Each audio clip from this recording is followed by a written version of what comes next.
My son used to separate outside air conditioning units, strap them to his shoulders, and drag them home, and spend all night taking them apart so he could recycle the individual materials separately. Yeah, the copper you would get out of those. Yeah, no, I know a couple of people who've made very lucrative livings off of scrapping. You know some crackheads? Yeah, but one of them actually, yes. Yeah, the other one was just a very well-spoken, soft, like very smart, but you wouldn't tell by looking at him kind of guy who's out there just making. Why does it seem like? Why does it seem like this is the part of the movie in Office Space where Orlando Jones shows up to sell magazines and he's on crack and he is find out that he's an out of work software engineer. Yeah, straight up, it was something like that. His name was. I own it now. Yeah, his name was Jim. He used to be not a software engineer. I think he was like a security guard or something like that. And he ended up just like saying, "Forget this," and just went off to like scrap and live in like a shed in Central Florida.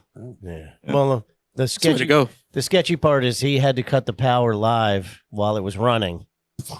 Whoa. Steal it off of the side of someone's. What he was doing. That's a whole nother level. Yeah. He had to get it back. Shocking. He had to get it back to the house before dawn so no one knew it was him.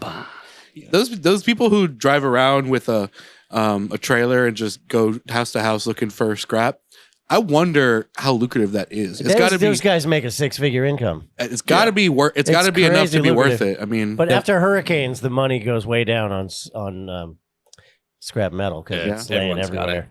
Yeah. After hurricanes, it goes down. Yeah, because everybody's screen porches in the next all the aluminum. Everything becomes scrap metal. Yeah. Oh, okay. So it's scrap metal inflation is what you're saying. It's higher supply. Than demand so what Kevin's he said, let me use the AI. Like AI now extracts all the comments and summarizes this for you. So what Kevin's trying to tell you is, during non-hurricane season, do scrap metal retrieval because obviously it's 6 figures. Pays more than podcasting. During hurricane season, only go back to pot and only.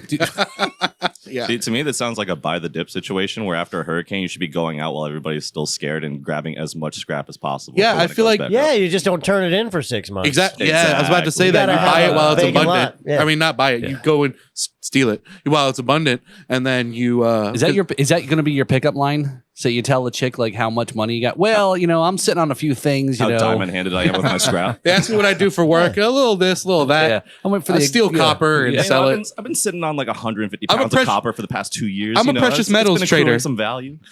I'm a precious metals trader. Did you guys start this show? Yeah, this is Ghost on the Ox. Welcome. Yeah, there's this new app. It's called Scrap Hood, and you can see Scrap Hood. I like it. Yeah, you can see the value go up and down.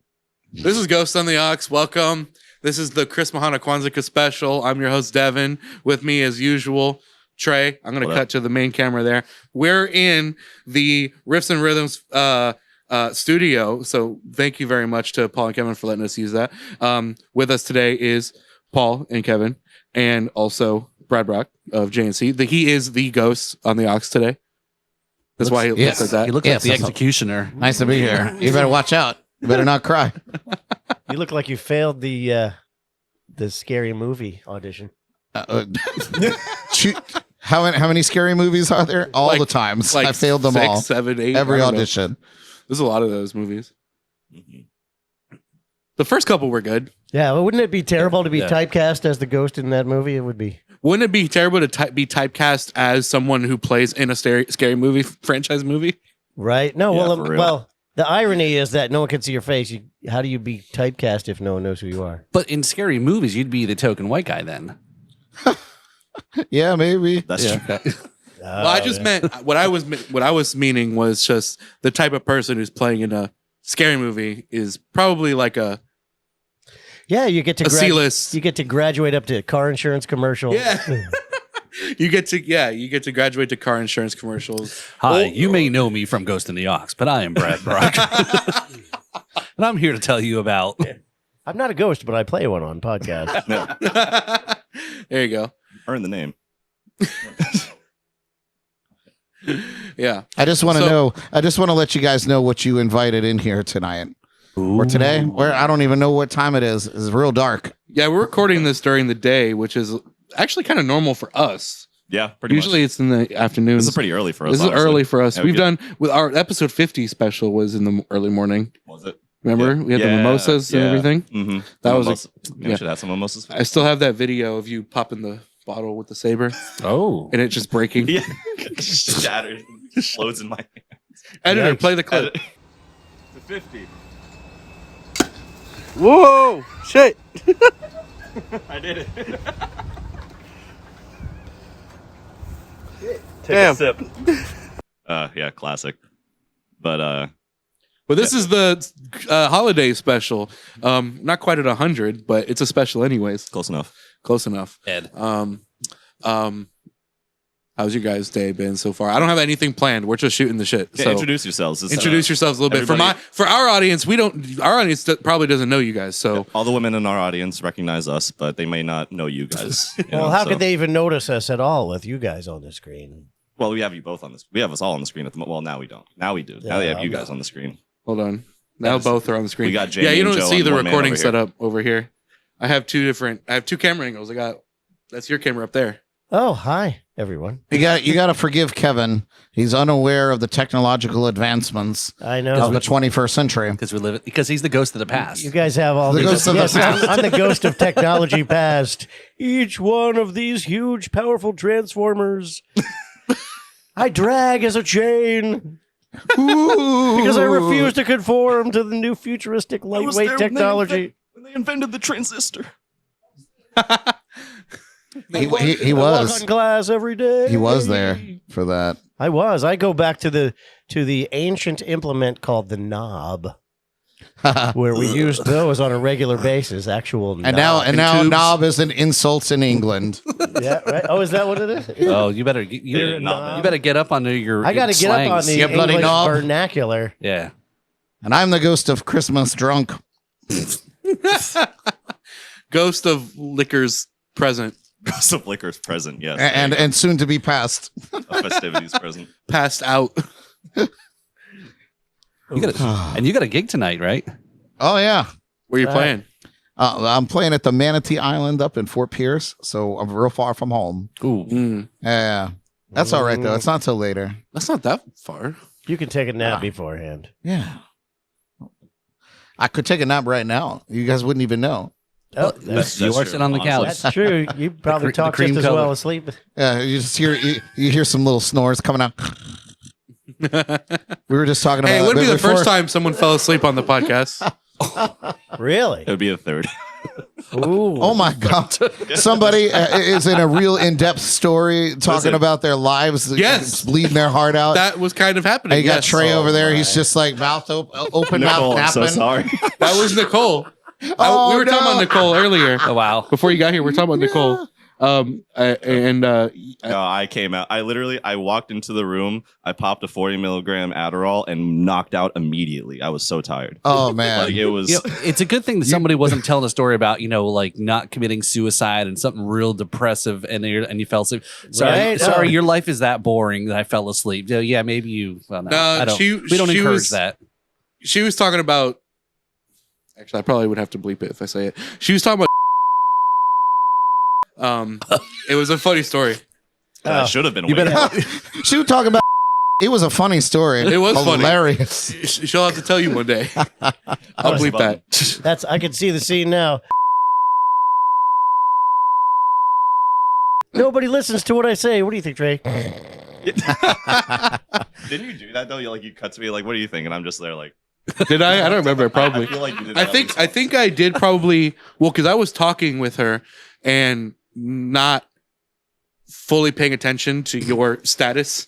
So I think there was probably a moment where I was talking to her and then said something like Yeah, you acknowledged me. And you're just acknowledging you, and then I just realized, oh, you're knocked out. Like, oh. Yeah, fair enough. Yeah, That it did was happen. One of my favorite episodes. I love cutting over. So sometimes we'll get into deep conversations on jams and cocktails, which doesn't sound like we would, but sometimes we do. But sometimes it's between me or just two members of the cast, and I've kind of taught them to do this. When the camera's not on or you're not involved, get on the live stream and chat with our live viewers. Yeah. You know? But I'll look at our cameras and I'll see my wife, who's my co-host, and I'll just see her full on into her phone. and I'll cut to her and be like, and what do you think about this, Jordan?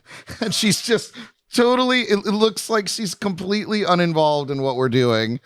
And they're my favorite moments. Or sometimes she's full on shopping. She's on Amazon.com. She's completely uninterested in what we're doing. God bless her. She shows up because she lives there. Yep. She doesn't. She has to. She doesn't have a choice. Yeah. Shout everybody out. listening. I produce the Wrist Rhythms podcast, so you should check them out. You should watch and listen to Wrist and Rhythms. Support them on Patreon, all that stuff. Yeah, because and we still don't check- have air conditioning in the studio. we still don't have yeah, working AC, so we As I'm could sure you use can a hear few that. bucks to fix that. That's right. Also follow Brad Brock and his crew on Jams and Cocktails on YouTube and where else?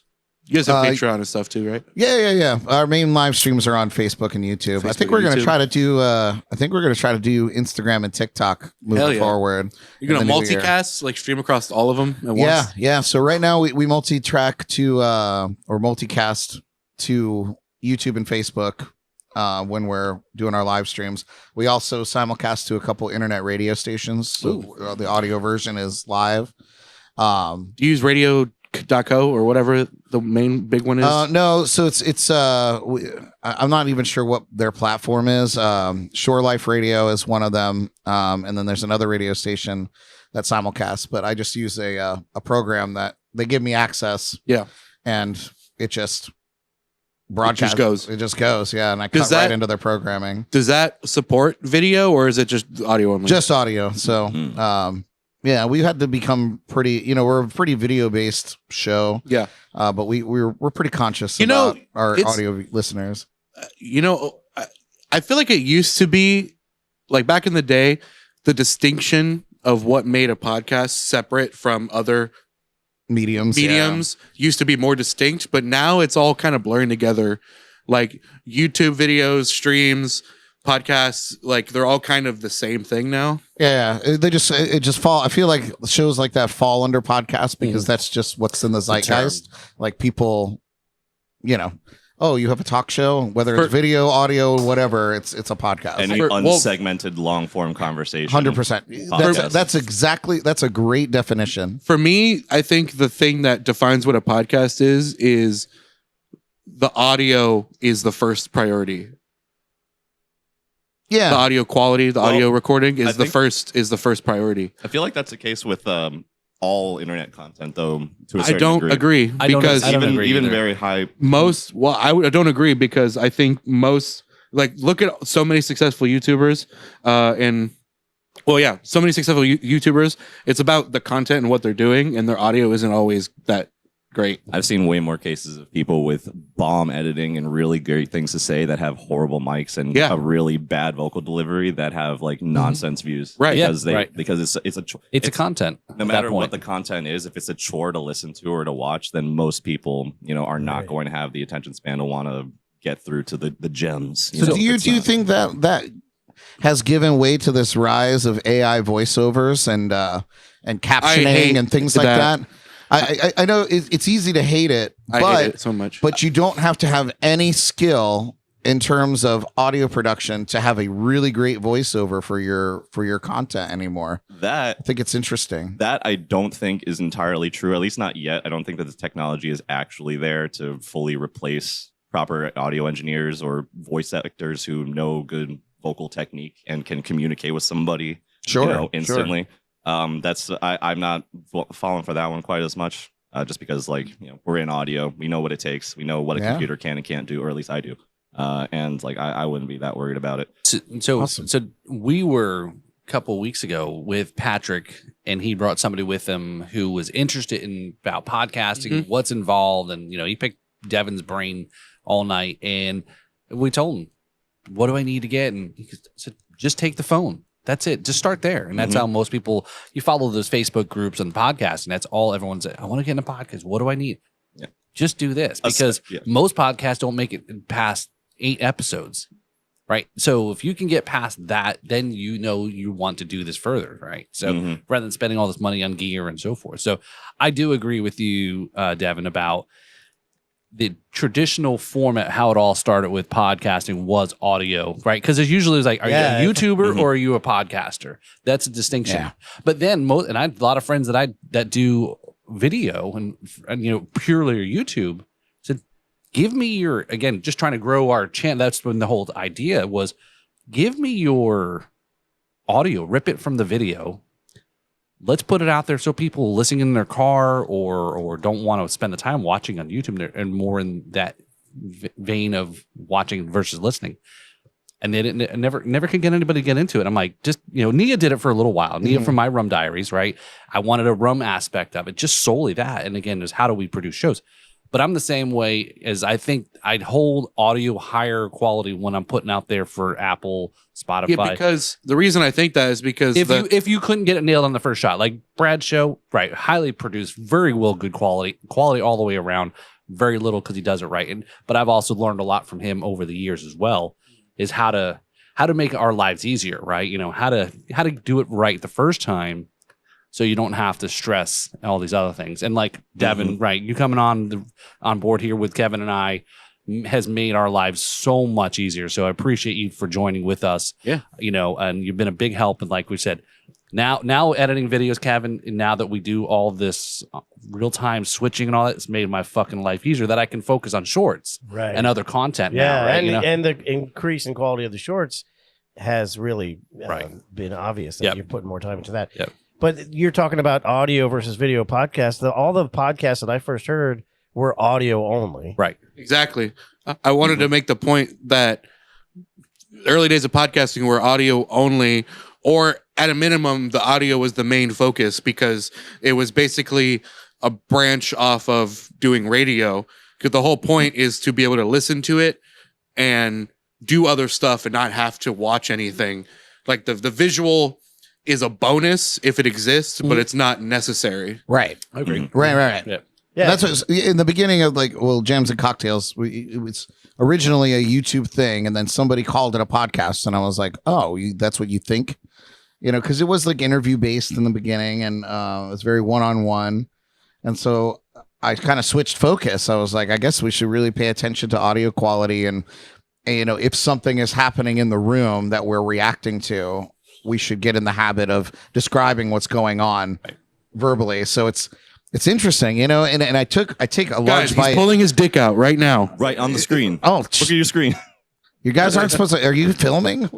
I can't see. There's a lot. There's editing. I take a lot from like talk radio, which is you made the bridge there, because podcasting was really just kind of a branch off of that, so that anybody could get into that and get their message across. And so, but now radio broadcasters all have YouTube channels broadcasting video from inside the studio, but they still have the wherewithal, because they're in that zone, to describe to their listeners what's going on. Well, because still the majority of their listeners or their audience is still listeners. Yeah. So we try to implement that, and that's been pretty successful, because now I'll listen back to our audio uploads to the podcast platforms and go, okay, that made sense. Now some shows we do, like we did a Gallagher episode on his birthday.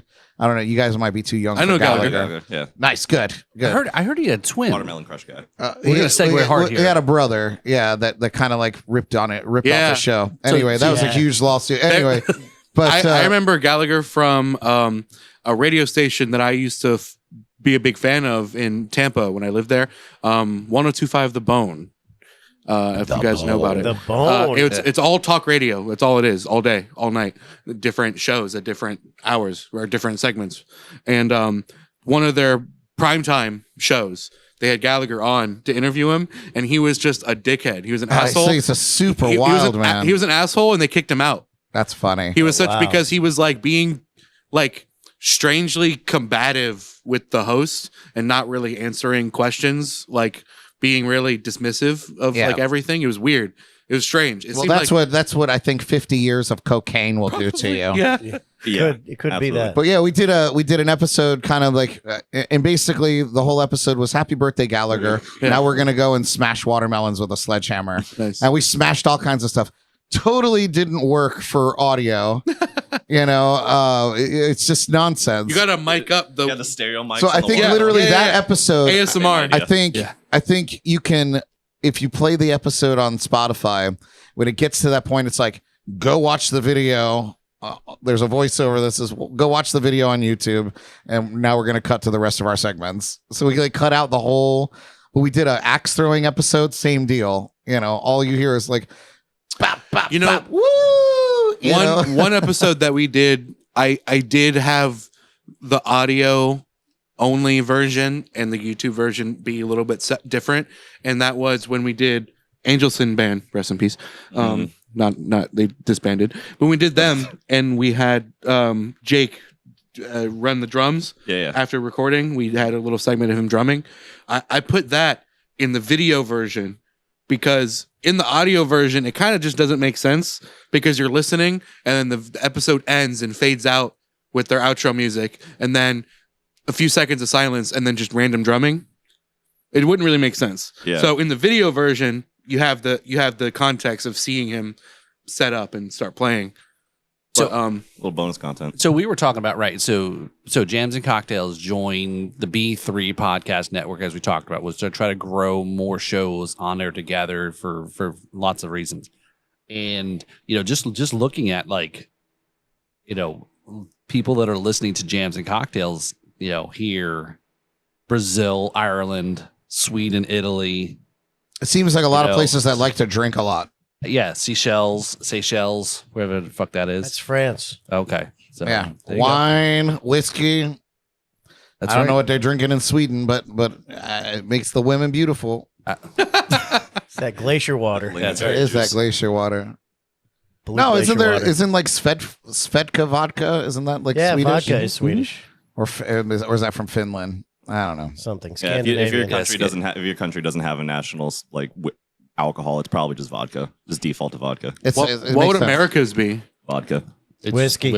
Whiskey. Vodka is Russia. Whiskey? No. Yeah, I'd say whiskey. Yeah, probably. whiskey is an American thing. But it wasn't always that way. But did it originate here is what I'm really trying to ask. I'm sure whiskey did. Well, what I have alcohol no has idea. originated? I don't know if whiskey necessarily. I think you've got a lot but of bourbon is an American. Yeah, there you go. Yeah, Yeah. bourbons. Yeah. Okay. Bourbon. That's like, I think that goes to Kentucky. I think they were the first ones to kind of go, let's take this and put a bunch of sugar in it. Is bourbon Bourbon basically County. whiskey with sugar? Is that what it is? Well, what makes it's- bourbon is that it's made in Bourbon County, Kentucky.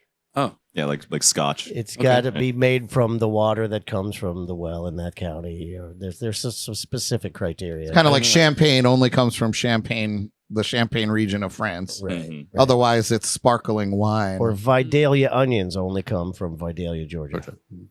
That reminds me of that. We'll talk about that later, Kev.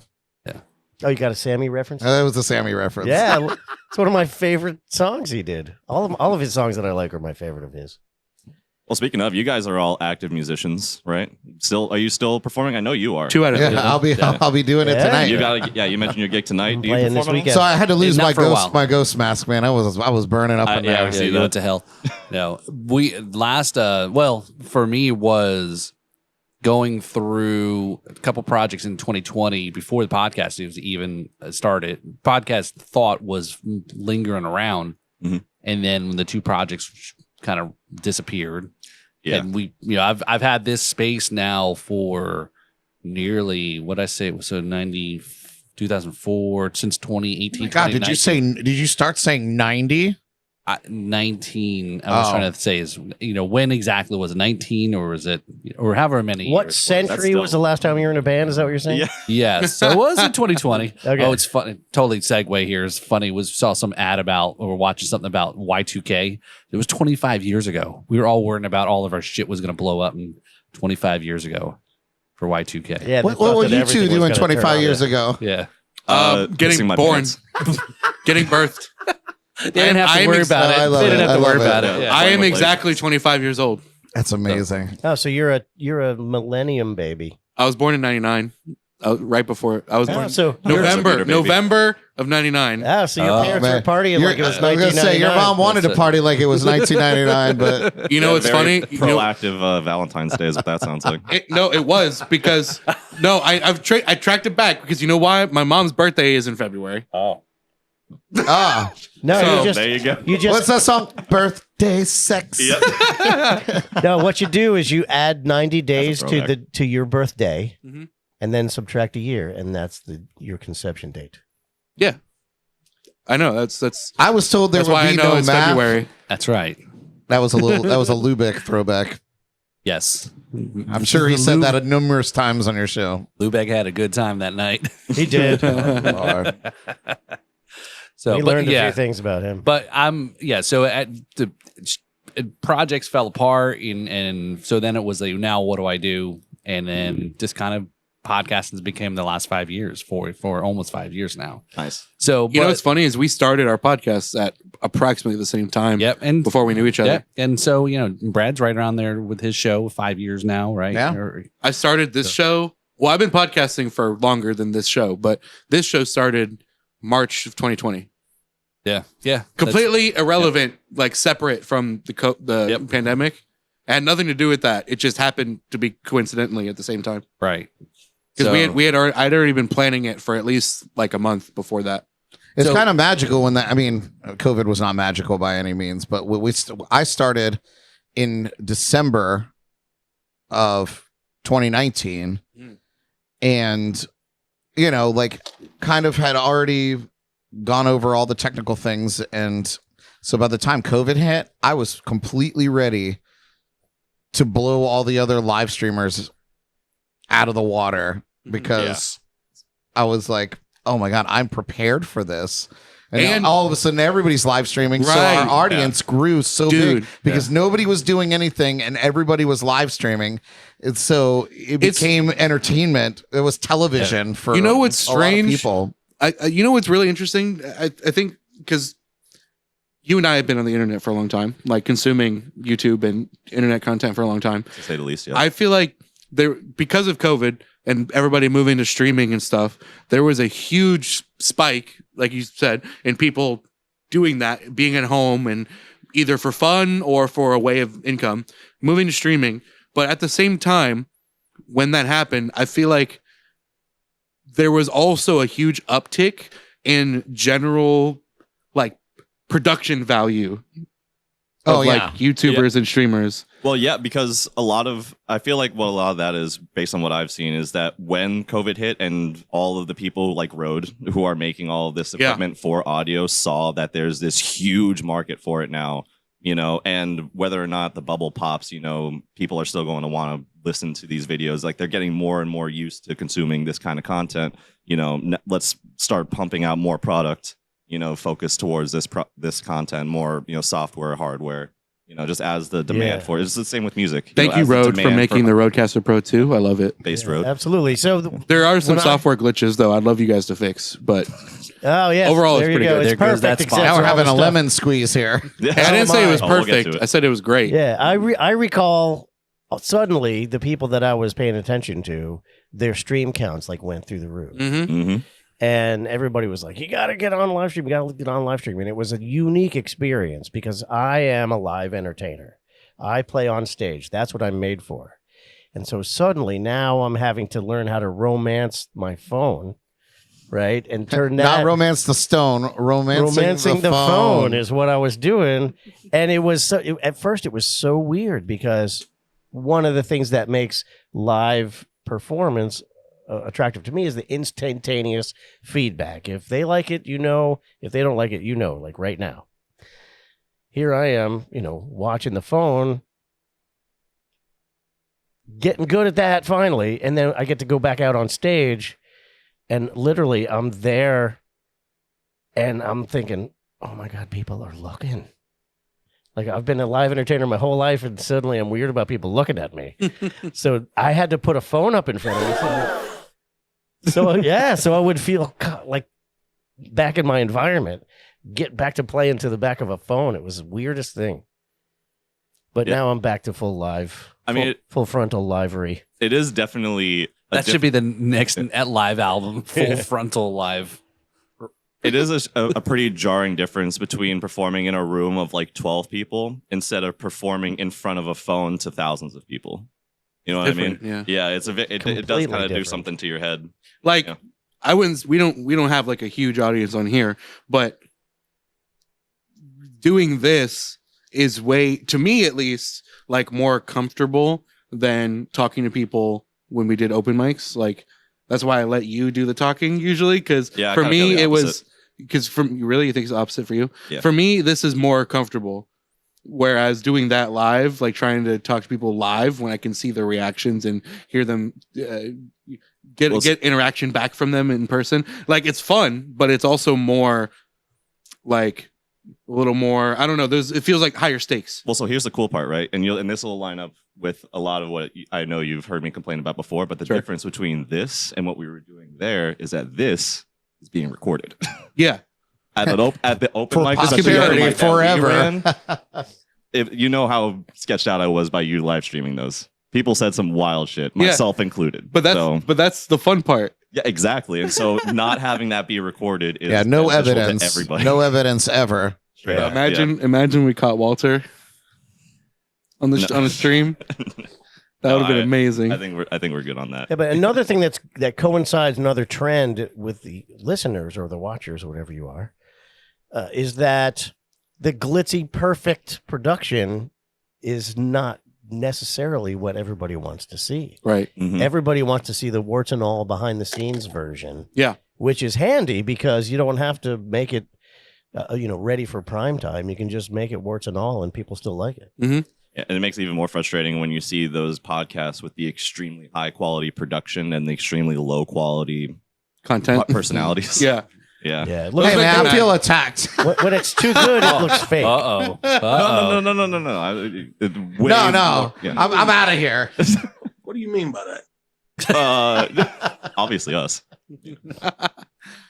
Yeah, no, I do get upset a little bit when I see like I could think of examples, Like but the I'm not. Hawk Tua cast. For Sure, example. there you go. Yeah, Hawk Tua. Perfect example. Talk Yeah, to no. Well, The that Talk to a but see that doesn't Great name, but stupid show. But see, that doesn't count because, yeah, she may be only a recent celebrity or somebody of notice, but she is now somebody who started a podcast, right? So it wasn't like she was podcasting prior to it, like Joe Rogan. Everyone says it's a, She got okay. I just want everybody to realize that she got famous over spitting on dick.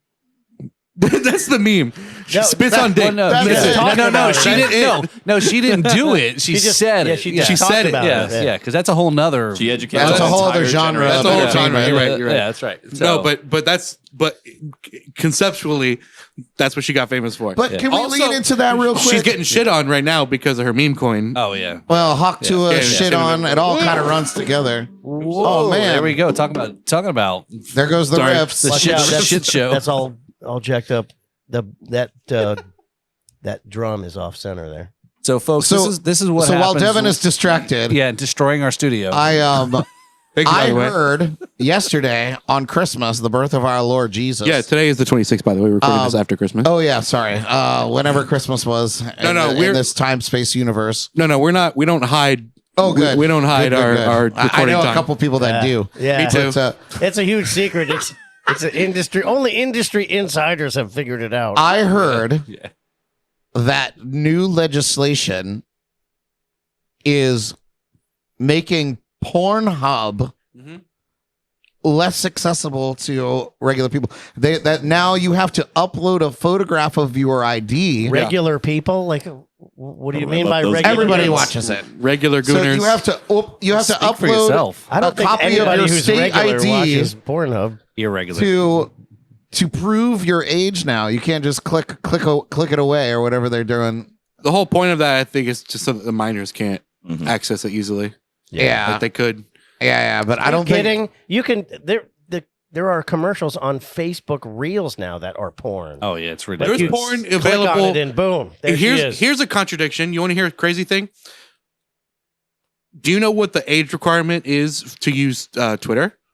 16, I thought it's 13. 13. Yeah. 13. 13. And they allow porn on Twitter. Yeah, see, that's not okay. It's not. You can't have both. Yeah. You got to choose one or the other. Every child is like 2 keystrokes away from naked women, no matter what So I you assume type we're probably in. all on the same page then about Australia's approach to this, right? What is that? They approach? just banned anybody under the age of 16 from social media, like full stop. I kind of Yeah, approve cool. of that.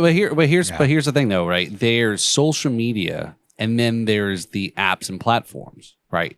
So Twitter, Facebook, that's social media. But what Brad's talking about is the internet. Yeah, it's a website. There's not. I don't think there's a Pornhub app. Right. So there is. They would have one if And Apple let them have one. I heard from the same source like that I heard this from said that other pornography sites are not like this is an attack on Pornhub. Because the thing is Pornhub, there was a big crackdown in all getting that, outside of adult industry. Like Pornhub has become a cultural thing. They make fun of it on Saturday Night Live. So it is like the icon of it's the Google. porn It's sites, the Google. right? It's the Google reference of. It's the new town square. So like the other like smaller versions of this that are essentially the same or similar, they don't have this restriction or won't have this restriction that I've heard. So correct me if I'm wrong. I think endless lawsuits with that. I personally think if your website hosts anything pornographic, you should require ID.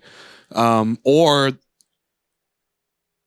I don't know. I think there's going to be now with this a major But uptick. it can't be and pick and dads choose. not knowing where their porn mags have gone. Kids Kids are going to steal Hustlers again. This is it. We got to get back into the vintage stuff now. Just like albums are back. No, but here's my question. We're bringing back VHS tapes of porn. Here's my question. With cookies. Oh my God. That's what I'm kind of saying. I think there are cookies. Like you get onto a website that that's is what we're as all searching for is the well-funded cookie on the as internet. Pornhub. First off, all the government IT people are jealous of Pornhub's budget, but and one of my all-time favorite memes is like an old TRS-80.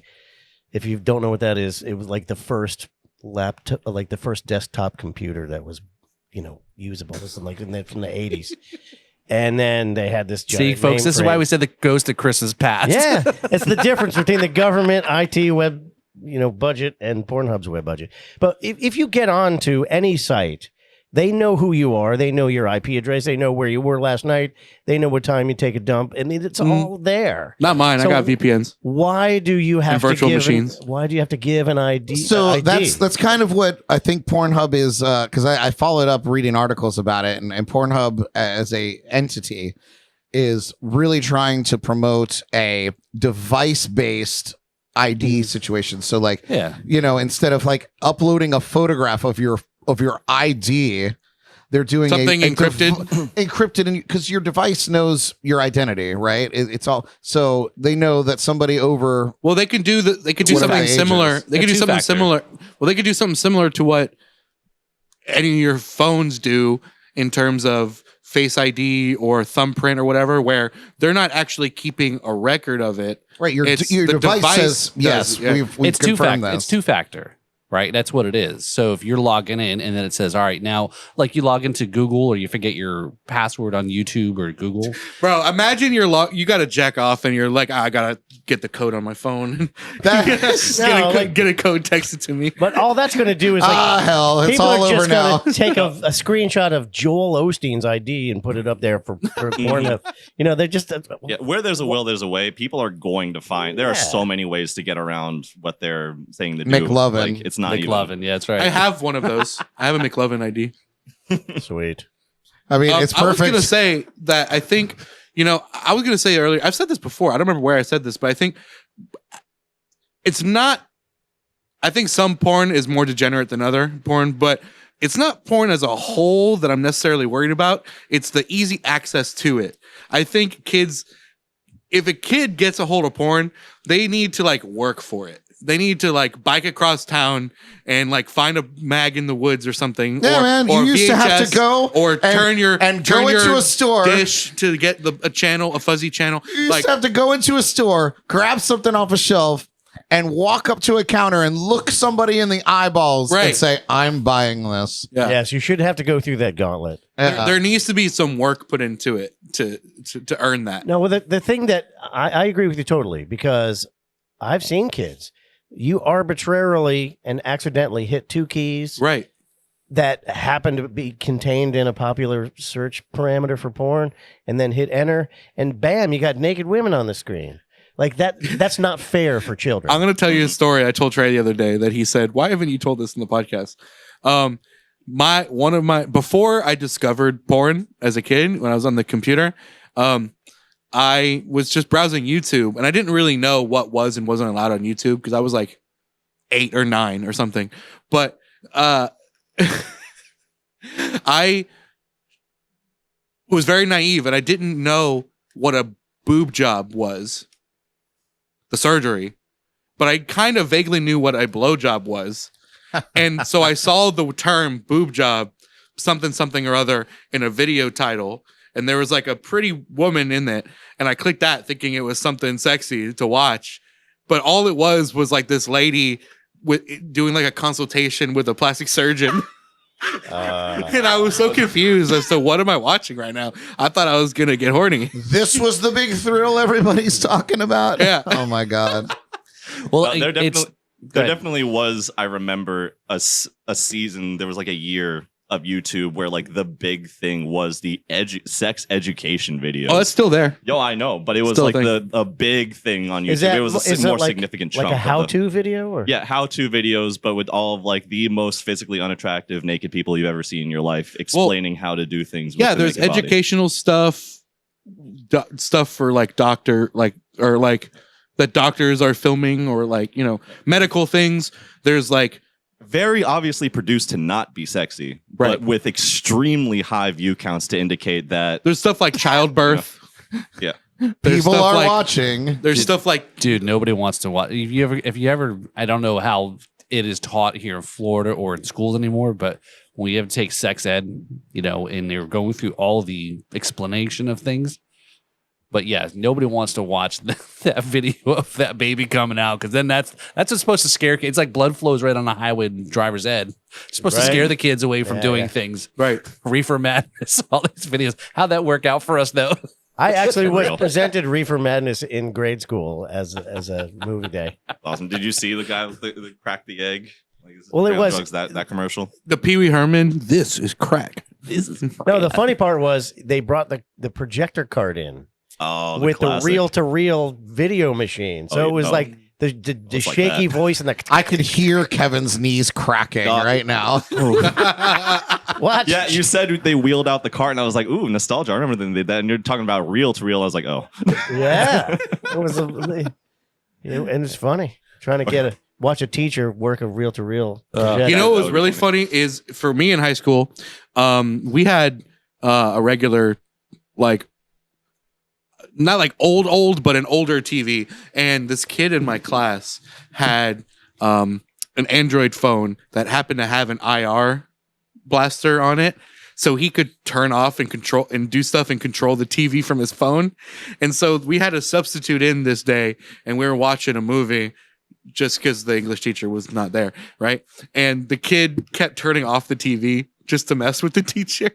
He did it like a dozen times, and the teacher got so pissed. That's hilarious. It was very funny. And I ended up finding out, I wasn't going to snitch. I'm not going to snitch on that, but I ended up finding out nobody could tell who it was because they were sneaky, but I ended up finding out who it was, and it was, I laughed my ass off. But yeah, he would let the movie play for like 5 minutes and then just boop, and it would turn off. And the teacher would be all confused and students would be all confused. He'd come up and turn it back on, let it run another 5 minutes, boop, turn it off. It was great. That's awesome. School pranks are awesome. Yeah, that'll never get old. I really hope people are still messing with their substitutes to this day. I know kids have gotten like extremely wild and flagrant with how they teach their teachers, but you know, a substitute's a substitute, whatever. I mean, you're never going to see them again. right. Yeah. Well, the thing with me in school, like usually there was a girl sitting in front of me. I don't know how that ended up happening, but the thing that I used to get, You don't know why girls were near you? You couldn't fathom a girl being close to you? I think it was because I sat down behind them because they had pretty hair.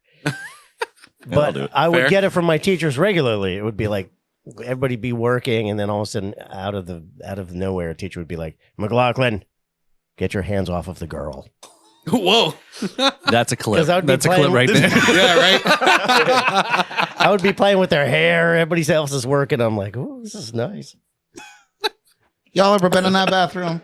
It's like the Stardust Lounge bathroom in there. Absolutely. I can't I even believe it. imagine how much cocaine was was done out of that sink or Absolutely. off So you've that been doing podcasts counter. here for how long? That's why that's the value of brown porcelain. You can find all Oh your my cocaine. god! right. Yeah, That's right. Have a Brown little porcelain. Trey, that should be your artist name. No, it should. That should be one of your like If you alter don't egos. take it, I will. Oh my god! Oh, Brown wow. porcelain. That's his porn name. Yeah. Yes. Yes. The porn name's Porcelain Brown. That's Yeah, porcelain brown. Even better. Porcelain brown. Brown Porcelain's my artist name. Porcelain Brown's my porn name. Porcelain An brown. important Oh, you distinction. got my wheels turning right now, man. That's so good. What a persona. I can see like a Porcelain knockoff brown. of Shaft. Be like porcelain brown. It's almost Look like at Billy boring. B. Billy. Oh, Billy. Yeah, we haven't heard from Billy B in a while. No, we're I not don't even know who there. that is. It's my alter ego. Oh. Oh, no kidding. Okay. Yeah, I believe it. yeah. Go We're back. not- we're Go not back and there. watch past episodes. I tell you what, on the since this is the Christmas episode, on our Jams and Cocktails Christmas episode, Paul was there. We do like an ugly sweater episode, and I make them all do stupid shit, and everybody left, and I went back to like look at a couple things on my computer, and the next thing I know, I wake up, and it's like 4 hours later, and I'm just sitting at my computer, and I was like, oh my god, it's happened again. I feel like anytime we do a special at Jams and Cocktails, I wind up asleep in a chair somewhere long after everyone's left. That's one Did you for the lose- did you lo- Patreon. Did you lose the video over it? Overfall asleep. Yeah, you gotta do the That's Brad happened to me. sleep cam That's right. You should Oh have kept god, I running. should have Yeah. kept it running, huh? That's right for the Patreon people, man. Oh my after God. dark. 800 gig video, Yeah. 4 hours of Brad snoring. Yeah. Yeah, Oh, you man. could sell it to women who have to sleep alone. I'll be over 40 soon, man. I can't be That's a- filming that anymore. That's a real. I might have to run for office. Have you ever heard people do sleeping streams? Have you ever seen those? Thousands of views. Does not You're kidding. surprise me. So part of the gimmick is right. The personality streaming is trying to sleep, but they have their chat running, and the chat can like I don't know what system they use. Like activate sound effects yes, or things they can going activate on. sound effects or videos or whatever to play and try to disturb them. That's kind of awesome. Oh. Like Oh, some that sort sounds of like a you go sport. through a pay. I feel like you can get paid for that. Some sort of paywall. That's to what they do. Is they be if able you- to like make a disco light come on or Yeah. some like horrible scream. That's exactly Yeah. what they do. Is they make it a paid thing where you pay I don't know $2 or whatever, $5 whatever it is to play X sound or video or what. Oh. Usually it's like video links. Like We on Jams and Cocktails Wednesdays at 8 on YouTube and Facebook. That's a nice ad insert. Thank you. We so we play like trivia games, but we'll put dog shock collars on everybody, right? yes. So you get it wrong and you get shocked. I want to And it's- participate. But I was trying to figure out how to do something similar in a paywall where if you like throw a $5 down, You get to shock. you get to everybody? shock whoever you Derek. want. And we just wear it the whole show. Dang, Oh, my now. So like Well, I feel like we right. could generate. So I feel the software that must would be exist. huge. But And all it has to do is activate some infrared remote in the room. oh, you're saying like totally random? No, you just Oh give yeah, it- you pay and then you shock us randomly Yeah, throughout but the I'm whole s- show. But you don't but need it- any special technology. Do it once a month. But if you Once a month. but are you at super chats yet? Super Chats on YouTube? Can you get a super chat like somebody pays for you guys know what I'm talking about, Yeah. right? Yeah. Mhm. I have no idea, Okay. man. Super chats is so people can pay you to chat. And then their their comment- comment gets highlighted and Right. Oh, maybe I don't Yeah. know. I didn't know that was a thing. So Yeah. again, if you are eligible for that, then maybe that's what it is. Somebody pays Yeah, for super super chat. chat, pays the $5 or whatever you set or whatever it is, and then that's when you see. Oh the chat. no, I don't want somebody to be responsible for seeing something. It has to be. It has. You ever see like so Has those to be like those anonymous. those like cat or like animal shelters where you can like pay a little bit of money and you can control the little cat jingler thing. Oh, those. Yeah. You know, and like so the cats like play you with can you. pick out because, which you one know, goes into the wok. some cat lady psycho like my sister can sit at her computer and yeah. play with cats Yeah. at the shelter. You're joking. It's- and you know, and it's a great way to raise Yes. money. And you go, Yeah, you that's pay great. through the Have that. paywall. I've seen and- those commercials. Kevin's Yeah. relative is on those commercials. In the arms of the Oh, yeah, Sarah angels. McLachlan. oh yeah. Is there any relation there? No. Well, I'm Damn. way back in the beginning of time, I'm sure. You know, enough. there's only so many, but The first McLaughlin. Anyway, not sure where we were going with all that, but Where we're going This is whole you show is should. like that. What we're going is you should do super chats and stuff. this is my. we want to this- be a more interactive show. Like we're pretty interactive. Like we have But a pretty good live viewer That's base. a great way to do it. Is you can incentivize because people who like the content will pay, even if it's something low. And we have a pretty good following on. Like we have quite a few Patreon subscribers. Not as many as I'd like, but it's enough to like once a month I get to take a withdrawal and buy something funky or interesting to do or play on a show. Yeah. Like one year it built our whole haunted house, which was pretty dope. That's cool. But you just reminded me of my next business venture, which I am going to be starting Uncle Chan's no-kill animal shelter and Chinese to go. It's going to be a national chain. Love it. yeah, Now no that's no the stray is a entrepreneurship we need. waste. Yes, we no resource goes unused. Sorry, is the ASCPA or ASMA ASCAP? A PETA. ASCAP. People PETA, eating tasty animals. They're not one of your sponsors, are they? No, I just lost the whole Nope. ASPCA? animal Is lover that what it is? audience. ASPCA. Yeah, spay and neuter your pets. Oh yeah, Bob Barker. Mm-hmm. Yeah. Anyway, Drew Carey, did he carry that over? Does Drew Carey sit there on Price is Right and go, be sure to spay and neuter your pets? No, his gimmick is take care of your mental health, Oh, that's Is a it? good one. which is a very good one. yeah, I think Yeah. it's Like, better take than care of your mental health. I love you. spaying Goodbye. your cats. And our thing here is wash your hands. Yep. At the end of yeah. the show, Wash we your tell hands. everybody to wash their hands. apparently all this porn talk. No wonder. Wash your hands and your soul. That bite, that was a good bite. Do not. Oh my god. All right, you guys, I'm going to go on an adventure, so you carry on. You're going on an adventure. It's the ghost in the adventure. Kevin's dying over here. It's okay. Got him with that one. I'm going to wash my hands, so it'll be all right. Yeah, so what do you guys got planned for the new year then as far as the show goes? Before we answer that question, let me ask you because it's closer in time. Okay. How was everybody's Christmas? Mine was the best ever as an adult. You had the best Christmas of anybody in the room, is what you're saying? I don't know, but it was the best. It was the My best for Christmas me. was better than everybody's. It was better than all of my other ones, personally. It was good. Anybody get any good arguments with their family members? No, not even one. Pretty good.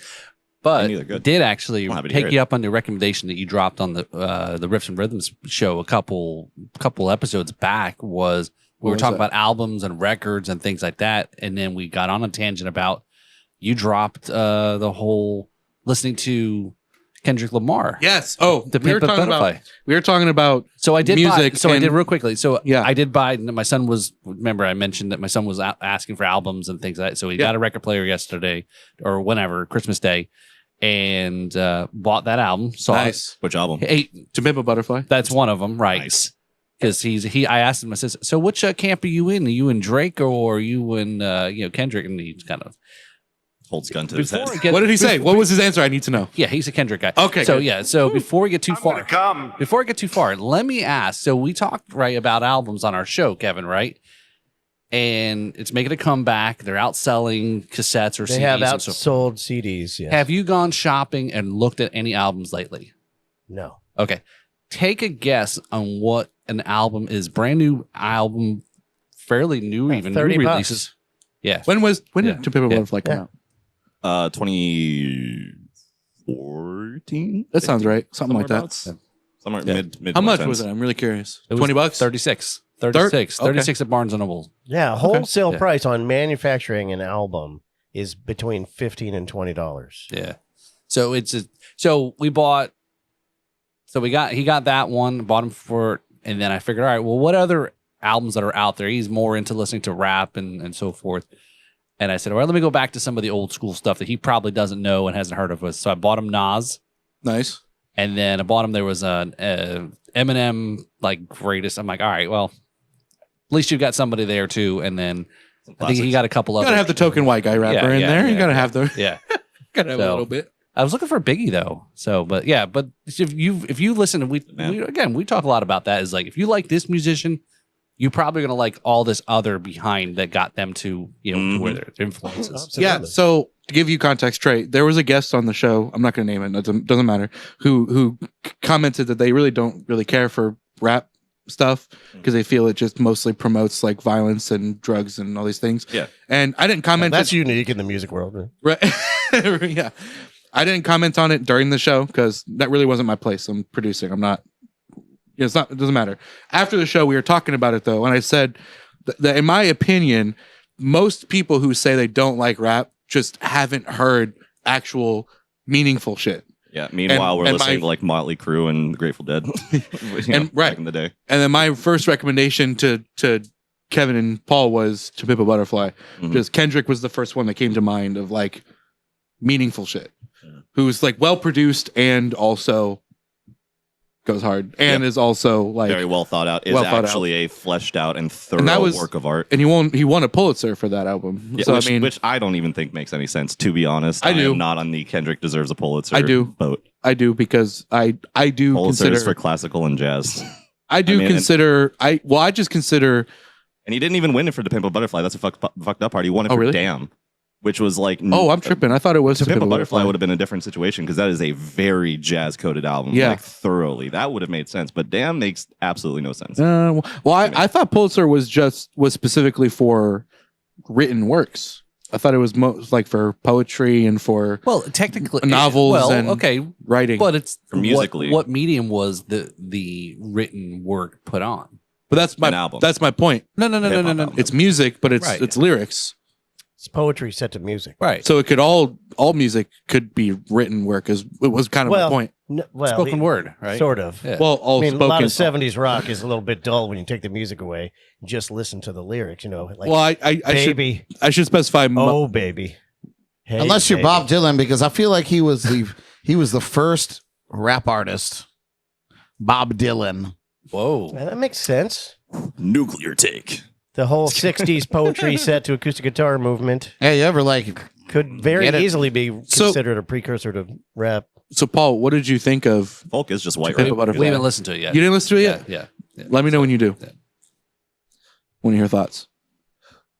I am not well schooled on the whole rap genre at all. Trey, any other recommendations you'd give on top of? Honestly, his entire discography is Pretty good. worth listening to and accessible. I would Wait, say. what is this? I missed it. I was making Kendrick a cocktail. Lamar? Kendrick Lamar. Yeah, you know what? Good Kid, Like, Mad City is a masterpiece. To Pimp a great. Butterfly I feel is a like it's really masterpiece. easy Damn is great. to be annoyed with him right now because they blew that Drake song like out of the water. It's on every radio station Not like all us. day. Man. And when I first heard it, I was like, okay, this is all right. This slaps. But I've heard it a billion times. Every time I turn on the radio, there's a Sabrina Carpenter song, and then it's that one. The thing about that though is I'm that like, the come reason why on. that's popped off so hard is because that song stands as the cherry on top to a decade-long beef between Sure. Kendrick and Drake. That Kendrick, after basically, taking himself through therapy through his past 4 albums, coming out the other side of that and being like, okay, I'm a changed and better man now.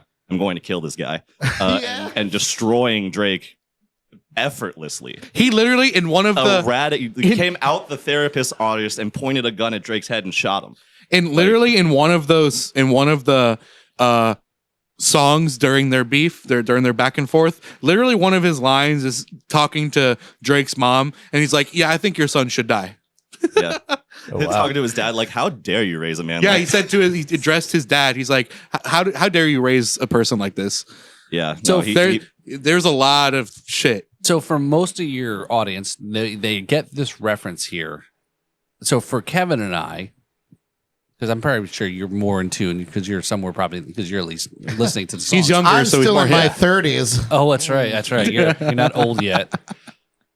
Explain For minutes. briefly why them two are feuding. Go ahead. So Drake, it's a matter of what they represent. I'm going to try and nutshell this as much as possible. Drake represents effectively somebody who he represents the corporate culture, corporate music culture. He is an industry plant. Sure, he's talented, but he just kind of has whatever genre of music is like popular plastered onto Okay, his so he's manufactured music and in extreme- all the other type of genres. Because he was an actor, right? He was on what, Degrassi? Degrassi, yes. Yeah. Yeah, so he Television show. He is entirely manufactured and yet is still recognized as the biggest name in hip hop. Versus Kendrick Lamar, who has always been very much of the people and very much naturally like blessed with extreme levels of talent that he obviously worked for as well. Right. But and so I think it's just a matter of him after seeing, and everybody's sick of seeing Drake at this point. Drake's been at the top for the past decade, effectively, and so like, meanwhile, all these other artists in hip hop or otherwise, are kind of getting left in the dust, getting like a fraction of what he's making for just kind of picking off of whatever style is popular.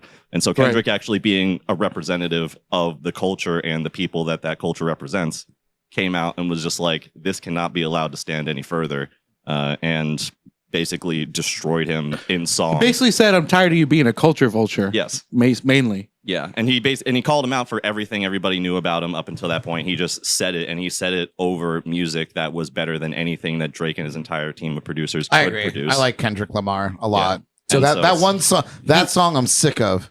I'm sick of it. But he's doing the Super Bowl this year, right? I think so. Yeah. Kendrick's God, man, it's awesome. Kendrick's- Drake never did the Super Bowl. It's really funny to me. Like Kendrick's main points against Drake are, you're fake, And you you're a touch kids. culture vulture, you're a pedophile, you're a womanizer, you're a gambling addict.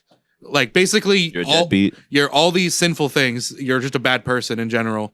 Better not get on his bad side. Jeez, I don't want to talk about me. Oh my God! I want Kendrick Drake's Lamar to talk to me every day, talk about me every day. and then Drake every day. Drake's rebuttal through the whole thing is basically Nuh-uh. Plus you're short. LOL. Size 7 man. So can we? That's basically it. genius response. Really weak. So does anybody use the term on Kendrick as the anti-Drake? I mean, I'm sure. Anti-Drake. So I'm that's sure. that's what it should be. That's what he should be known as. The Nega Drake. Oh, that's That's real weird. That's a little real quick. close, man. I That's like N-E-G-A. Oh, I love to jeez. say that one. Say the N word to communicate some information. Communicate some Look over, information, yes. look out, Megatron. The Mega Drake is here. Hey, listen, Trump's in office again. I say we bring back nega instead of anti. I think it's not. It's a different word. It's not the same thing. It's negative. So this, speaking of the videos for kids, we're definitely checking the box that says not for children. Right. Oh yeah, 100%. Not made for children. Yeah, exactly. This But it's board's right. educational. After making, It's educational. I can say it. Occasional, yeah. Yeah, so so it sounds like very similar. Like what a lot of people have gotten sick of Taylor Swift because she's everywhere.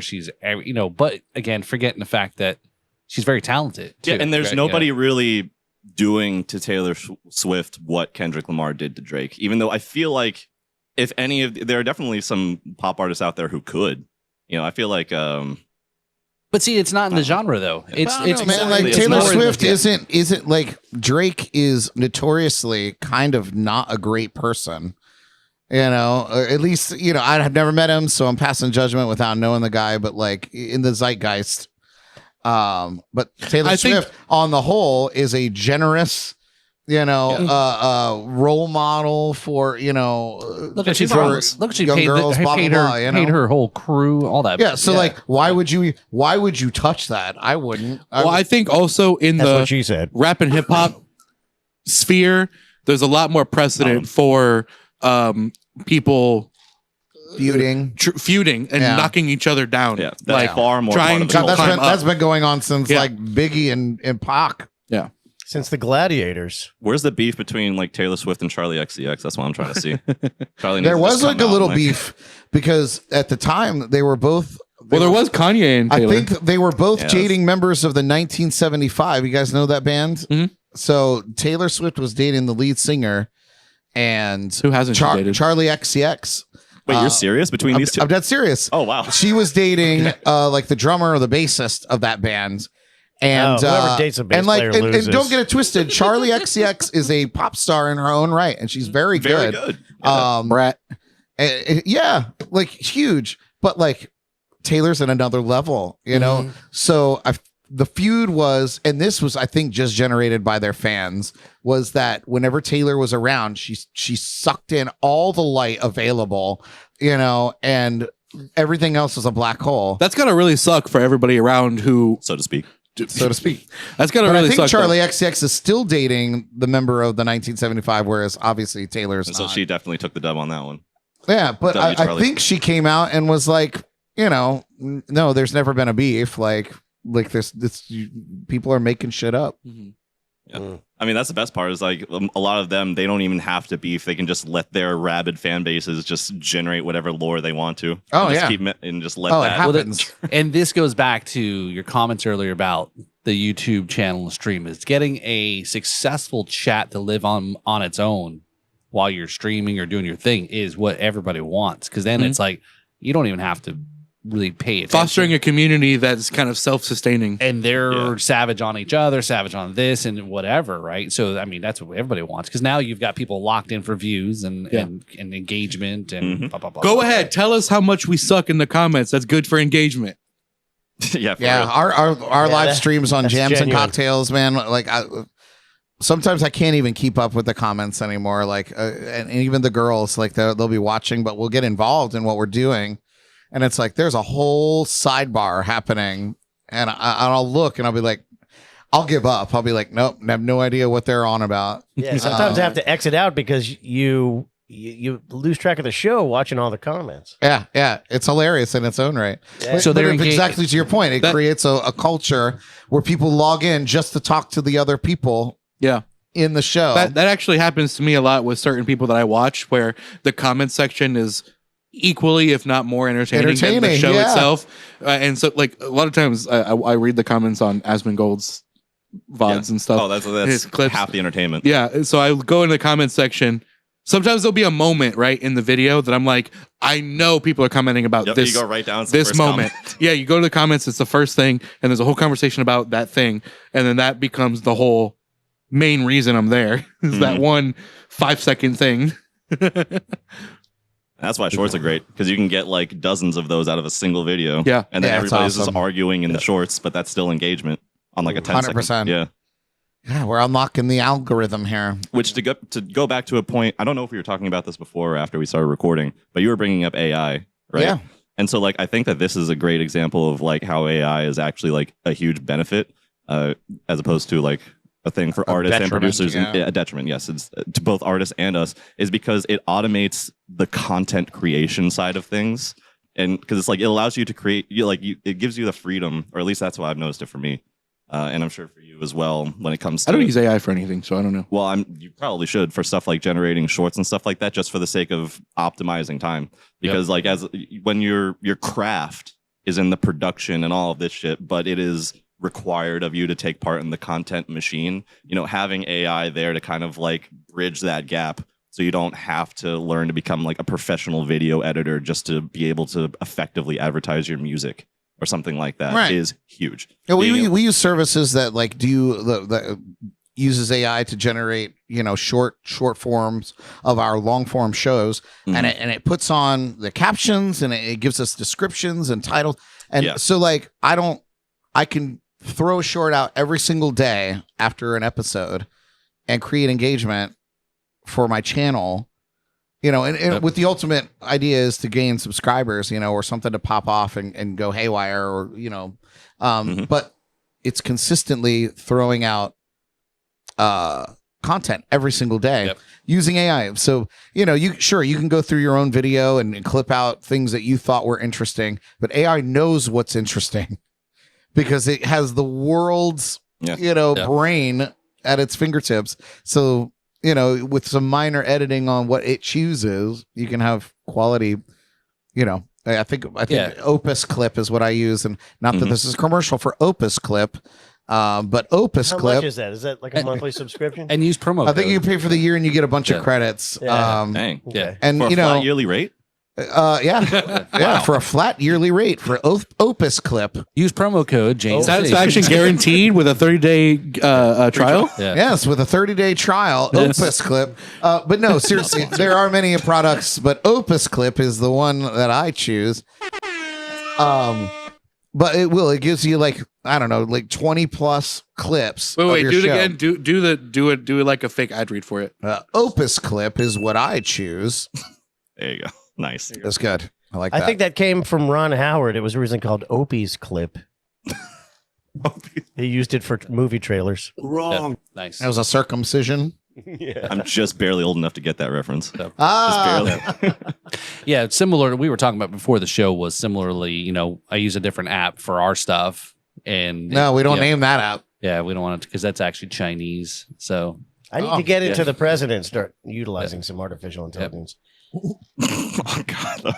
you're still using human intelligence. I'm That's still the problem. using like actual intelligence. Yes. Yeah. So That's my AI is actual intelligence. Yeah. So there's very little to go around. yeah. So like the recent one we dropped that we had with Patrick Johansson was he was talking about rating the top solo Kiss albums, right? And it was like, all right, that was great. Again, it's going to be catchy because it's Kiss. And then it was, but again, you do a little bit of editing. You don't just let it lock and load and throw it in. No, I'll pull it in. I'll take Yeah. out all the ums Yeah. and all the pauses and, just kind of shorten it up, make it digestible. I used to do that when we were audio only. I used to go in and edit throughout the whole episode and take out little dead air moments and ums and like and stuff like that to make it a little bit, first of all, to bring down the length a little bit, but also to make it just a little bit easier for the listener. Right, it's to get through. digestible. Well, But- maybe that's where AI shines. It chops it. The tedium. It takes all that Tedious stuff. nonsense out, and the pauses and the ums and the whatevers. I stopped doing that when we did video though, because you can't really get away with that with video as much, because if there's cuts every couple seconds, Not in it's- long form. it's yeah. jarring when you're watching it. It's like, no, not with long form. Yeah. Oh, you gotta go. I got to roll. Gotta roll All right, just lock up. Paul is bailing on us. He's Hey, going real to go fast. have his teeth sharpened. real fast before you go. Could you do me a drink favor? What? Can you help me with a drink? Yeah, be the So I don't have bartender to for go- 1 minute. Just real quick. Just because I'm kind of stuck back here. Now you know how it's like. I do. Yes, you're a victim of the generosity of Was that Marge. that Everlast song? We're out of Marge. Oh, we're working on getting a new Marge. Yeah, clearly we need one. Ah, you found my booby trap. Yeah, we need a Marge. Large Marge. Marge, who's large Simpson? and in charge. Yeah, there was a large Marge is like it's not like a, I think it's like a Michigan thing. Well, you got to That's a understand. Pee Wee Herman. Oh, it is Pee Wee Herman. I Pee Wee have to Herman's explain Big Adventure. I have to explain the use of the word Marge. Okay. So back in the old neighborhood when my kids were growing up, Oh my God! Back in the old in neighborhood. the old neighborhood, it was a very community interactive neighborhood, which basically is a nice way of saying we were all Thank all you. the neighbors were outside drinking all night, Nice. As God intended. as God intended. That's Bye, correct. Paul. So one of See the ya. neighbor's kids was like, wanted to be a part of things. So like whenever somebody wanted another beer, we would have him go. So he stole an orange apron from Home Depot, and the employee who said, hello, my name is Marge, and so it says Marge in Sharpie on his Home Depot apron, and so we just ended up calling him Marge because that's what it said on his apron. And then it kind of morphed into, if you wanted another drink, you would just say, hey, Marge me. Mar- And so that's where the Marge reference comes from. and now you know. It's fascinating. And knowing it's half the battle. Yes. If you know, you know. If you were there, we would consume, like we could sit down and intentionally manipulate liquor stock by what we drank that weekend. There was so much of it getting done. Or that. It's time well spent. Absolutely. Oh, if Paul leaves and we don't know what the fuck to talk about. I was about to say. Sorry. Oh, that was an awkward I'm pause. sorry. I had a thought, but I was doing something, so I didn't Oh, get it out. My thought was I don't drink that much. I don't know if I would have the capacity to like make a dent, like that significant of a dent in someone's stock. Well, back in the days, back then we were all drinking beer, and when you got a bunch of guys in the neighborhood who have wives that they shouldn't have married, then we all go outside and we drink lots and lots of beer. That's valid. Yeah, I'm definitely not a drink. Tell me if you've heard of this before, but like I don't feel drunk until I like wake up the next day covered in vomit. You know what I mean? And that's why I really avoid alcohol, because like I'll just keep drinking. That's and I'll like feel an fine. American Indian kind of thing. Yeah, I'll feel fine. Like I feel regular. Like I don't feel loose or like I'm gonna just say the N word or something like that. And I can just do that sober. No, I'm kidding. But no, I'll just it literally. You're not kidding. I feel fine. No, I am. I'm kidding. Are you sure about that? Yes. No. But I yeah, no, I feel fine until I've just hit my limit. Apparently, I wake up in a strange place. I'm like, what the fuck happened? So I have what I call hitting the brick wall. And that's exactly what you're describing, is where you drink. You're pretty good. And then all of a sudden it's like night. yeah. Right. And I am a victim of this. I'm a victim, Kevin. You're a I'm a victim. victim of the brick wall. So like I will, like jams and cocktails, like that's what we do. So like sometimes we'll get a little hectic, and we'll drink. But if I am focused on what we're doing and I gotta get through a show, I gotta finish it, I'll be slurring whatever, but we'll get through it. Exactly. Dude, But by as the soon end, as the lights go out, my lights go out. by the end of your show, when I was on with Mike, I was Did you hit the brick wall? no, I didn't. I wasn't quite that far. I'm saying because we but went I out to was- dinner afterwards after that show. I was wow, goofy. yeah. I was goofy. We Yeah, went so out to you a get whole ass place philosophical. after that. Yeah. You get philosophical when you're. Oh no, yeah, I get really long-winded and how much I love everybody, which I guess is nice compared to the alternative. I could just Saying be how much you hate ripping on everybody. I love a good Yeah, so- loving but- junk rant. but hitting the brick wall. I knew this girl when I used to work for Disney Cruise Line. A little history there, and her name is Kayla, but I used to call her B-Dub because we would drink. It's awfully close. We would drink until she hit the B-Dub, the brick wall, Okay. right? And she's from Louisiana. So if I knew that she was like falling into this real deep South accent, that we were very, very close. Yeah, she would To the start brick saying, wall. "I guarantee." But I remember, so in Nassau, Bahamas, at Senior Frogs, there's a trapeze, or at least there used to be. And so she hit the brick wall and decided to climb up on the trapeze and like swing from this trapeze thing. And, you can't do that. And she fell straight out of it and face planted. And the manager was like, you guys either need to leave or we're going to call the police. And I was like, nope, we're good. And I did one of these. I like put her over my shoulders and we walked back to the ship. And that's when I was like, girl, you hit the brick wall. Yeah. Oh, B-Dub. That's an awesome story. And you know what? That reminds. That's how I get my gauge on what a person is all about. Is I don't What their liquor tolerance is. I don't truly trust a person until I've had put a good drink on with them. No, that's real. And here is why. Because It's the truth serum. when you're drunk, Cheers. it takes off all the veneers. Takes off all the Clink. veneers, and the person you are at the inside comes out. Yeah. So like a lot of people are called a mean drunk. Well, if you run into a mean drunk, they've been mean all day, just not acting on it. I'm a really goofy drunk. Yeah. I'm silly. Yeah. So you get to find out what a person truly is on the inside when you see him hammered. Mm-hmm. I'm the same level of silly, just less of a filter. I think Yeah, you've seen me drunk a couple times. Yeah. You know pretty how much. it is. Yeah, you're pretty much the same person. You just slur your words more. Yeah. Same with me. I'm a little slurrier, a little goofier. Maybe drop some slurs. No, I'm just kidding. I've had a metamorphosis over the years because I used to be a mean drunk. Really? Just really vicious. And I think it's just because at the time I was just super unhappy with my whole life. Mm. Yeah, that'll do it. And then, like I went and chose me for Yeah, you're not a mean drunk for several anymore. years, and really focused on just being a better person and being a happier person and manifesting that into my life.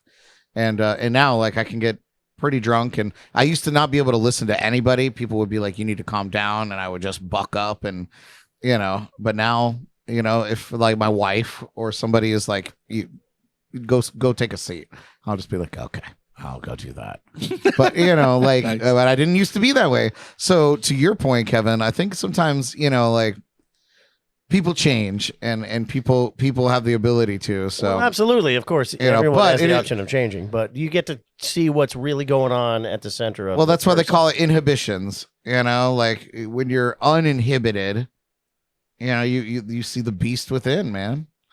And That's why some people go, I can't ever drink again, and sometimes they don't. When Actually, I'm I uninhibited, my jokes just get funnier. I like to get rid of the word uninhibited, because if you're inhibited, hibited. you just be hibited. That's what that was exactly what was going on in my head. You should just be hibited. Thank you. But yeah, Hibited. it's like irregardless one of those situations. Yeah, irregardless is like not okay. So it's okay. It's yes good, or not okay, or irregardless. Double of whether or not negative. It's bad Mhm. bad. Not Yeah. good. Shout out Bad Not Good. Great jazz fusion band. It's almost my birthday. Happy birthday. Really? Yes, It's also almost my birthday. it's almost his birthday. My birthday is 4 days after his. And what are those dates? Do you guys celebrate in that window between, like, you have like a 4-day party period? Joint birthday. You just Well, collab? I celebrate my birthday all year. Fair enough. Hey, that's real. Every day I wake up alive is a good day. Every day I wake up reborn. Yes. That's true. Sometimes I don't wake up reborn. Sometimes I wake up like I have been dead. Yeah, I can relate to that. You wake up in the morning feeling like P. Diddy. Yeah, there's a reason why so many That blues line songs didn't start, age well. right? start I'm with, saying. I woke up this morning. That's why so many blues songs start with that. I woke up this morning, because you don't always wake up. this I morning. woke up this morning. That's all the motivation I couldn't needed to see. be sad. Sometimes I'd be going to bed in the morning. I had to run to the bathroom. I really had to pee. We went outside, and I don't know why, but I went on ahead, had my time. I woke up this morning, had my time. When I wake up in the morning, And they say white people ain't got no I soul. never ask why.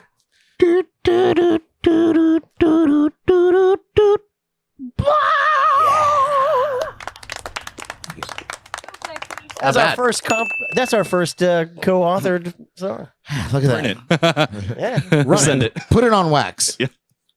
yeah. I've got some blues songs to write. I'm behind on my blues song writing. Do you have any releases upcoming? Or you just been focusing on your live performances? I have been focusing on my current release, and which brings me to why I brought up my birthday. In May of this year, my live album was released, Okay. and we had a whole string of events. I had some single releases and concerts and release parties, and one of them was at the Stewart Riverwalk, but it got canceled due to weather. Mm. And so we just went straight to the after party and did the after party all day. Wasn't that you said March? May? May. When did we go to try to see Dead Mouse and we got rained out in Miami? Was that March or May? Miami Music Week? I thought that was in March, I think. Was it? Yeah. I remember. I just remember an M, but I forget the month. I mean, it's in the spring. I know that much. I'm pretty sure it's in March. Okay. I could was be about to wrong, say though. if it was Doesn't May, then it was the exact same. Oh, The exact same time. Yeah. That's funny. Yeah.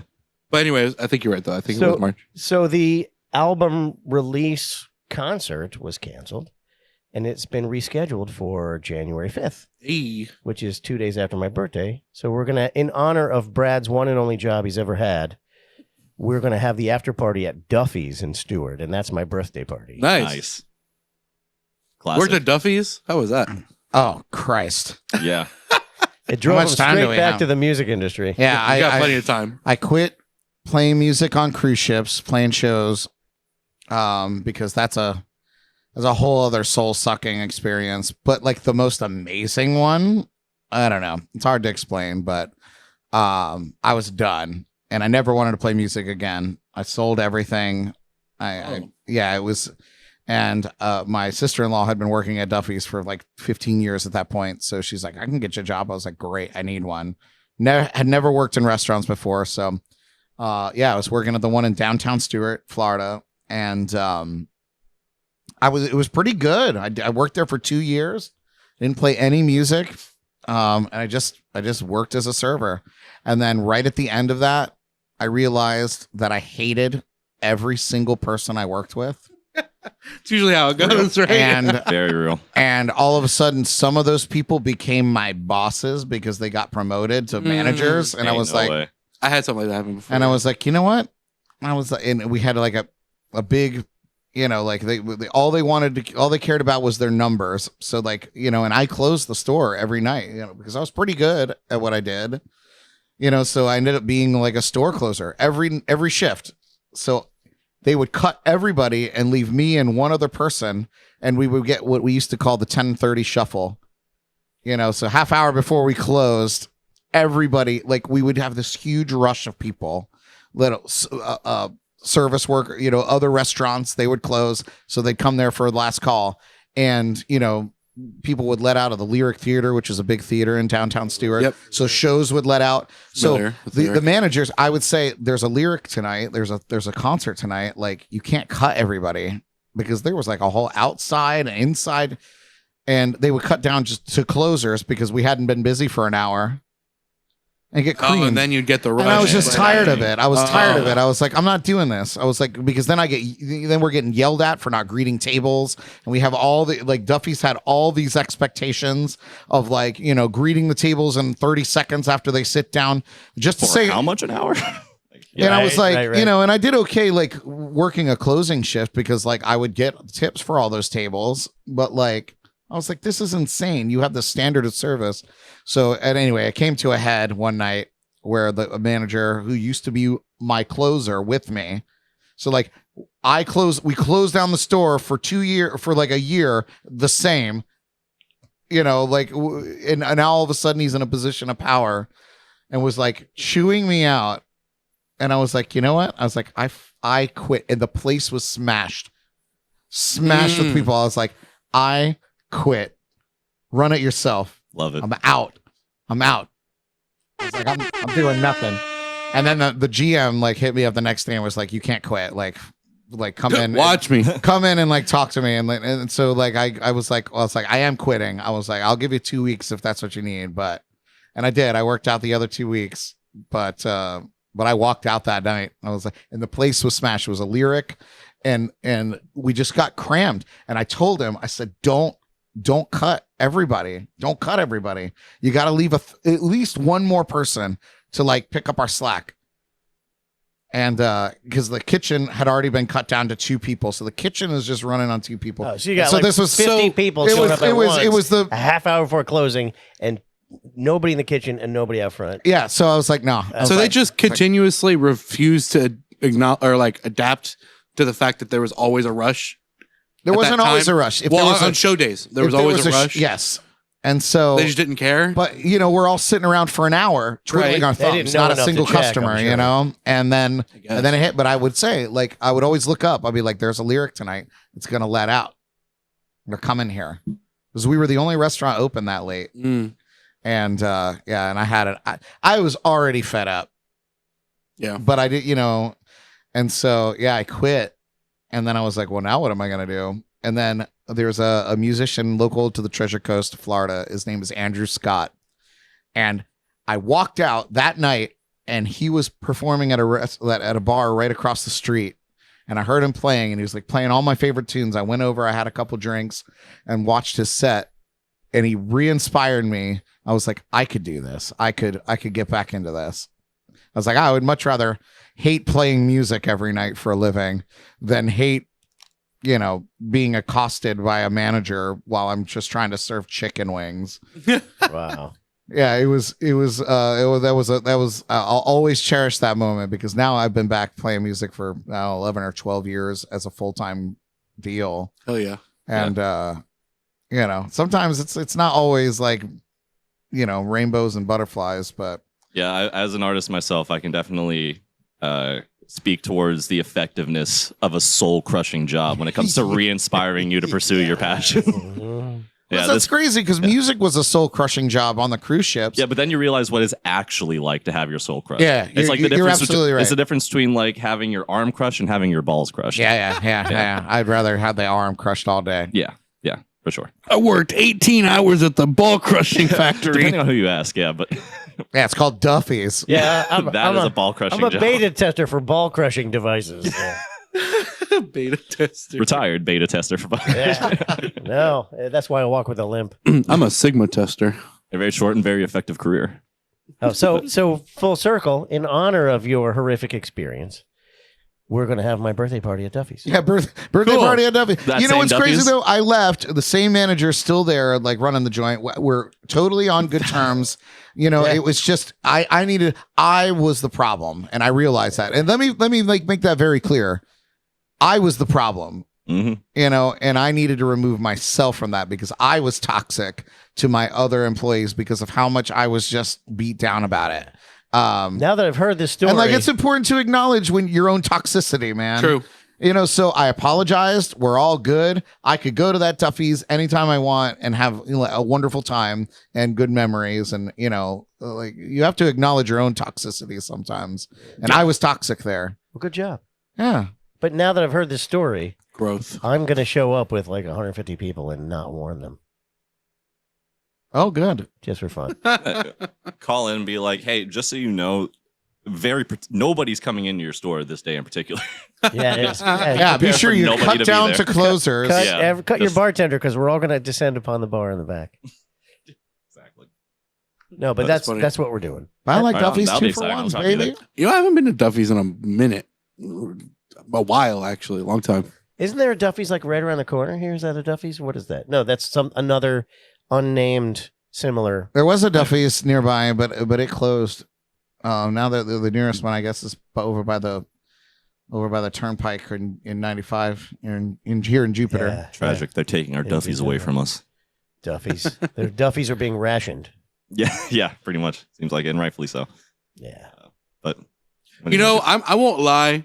I am kind of a sucker for like bar food, like the variety and like the type of stuff that's usually at bar restaurants. I bar used to grill be until I restaurants. worked in a kitchen for one. Food scientifically designed to make you want to buy more drinks. Yes. Yeah, by- salt. True. And by scientifically designed, it means they just pour a bunch of salt into it. Yeah. Salty, salt, That's and true. liquid Salty, butter greasy. on everything. Yeah. Food that is designed to dehydrate you as much as possible so that you drink a liquid that also dehydrates you so you keep drinking it. Yeah. That's why they put nuts and pretzels on the bar, man. Exactly. Oh, just a wonderful treat. I've never no. put my nuts on the bar. Kevin, you can't even lie about that. I seen it. No, I'm sure there's a time when I did. That's why they started putting those like weird cove moldings on the front so that my balls would slide off and not stay. Oh, it's not for your forearms. It's for your It's nutsack. for- yeah, so It's a your nutsack deterrent. It's a nutsack deterrent. Yeah, it's my fault. Sorry. That's That's why my you fault. My can't. bad, guys. That's why you can't eat dinner correctly on a bar because there's the nut. The nut print. It's Do got- not come. Yeah. It's got the nut slide. That's what it's called, a nut slide. The nut. It's the official technical term. It's in the manual. Yeah, you can buy Love it. cove molding, you can buy baseboard, and you can buy nut slide. You know when what's it called when something is resistant to water? Hydrophobic. Hydrophobic. It's sackphobic. It's sackphobic. Testophobic. Testophobic. Testicular phobia. Testophobic. I like Yeah, that. That's pretty testophobic. good. There it is. Yeah. Testicular deterrent. It just, you try to lay your nuts on the bar and they just slide off. I feel like more bars could definitely use that. Yeah, right. Yeah. It's, yeah.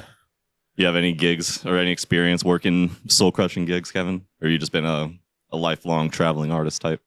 I have had some, well, I'm lucky enough to have not had a job for 30 years.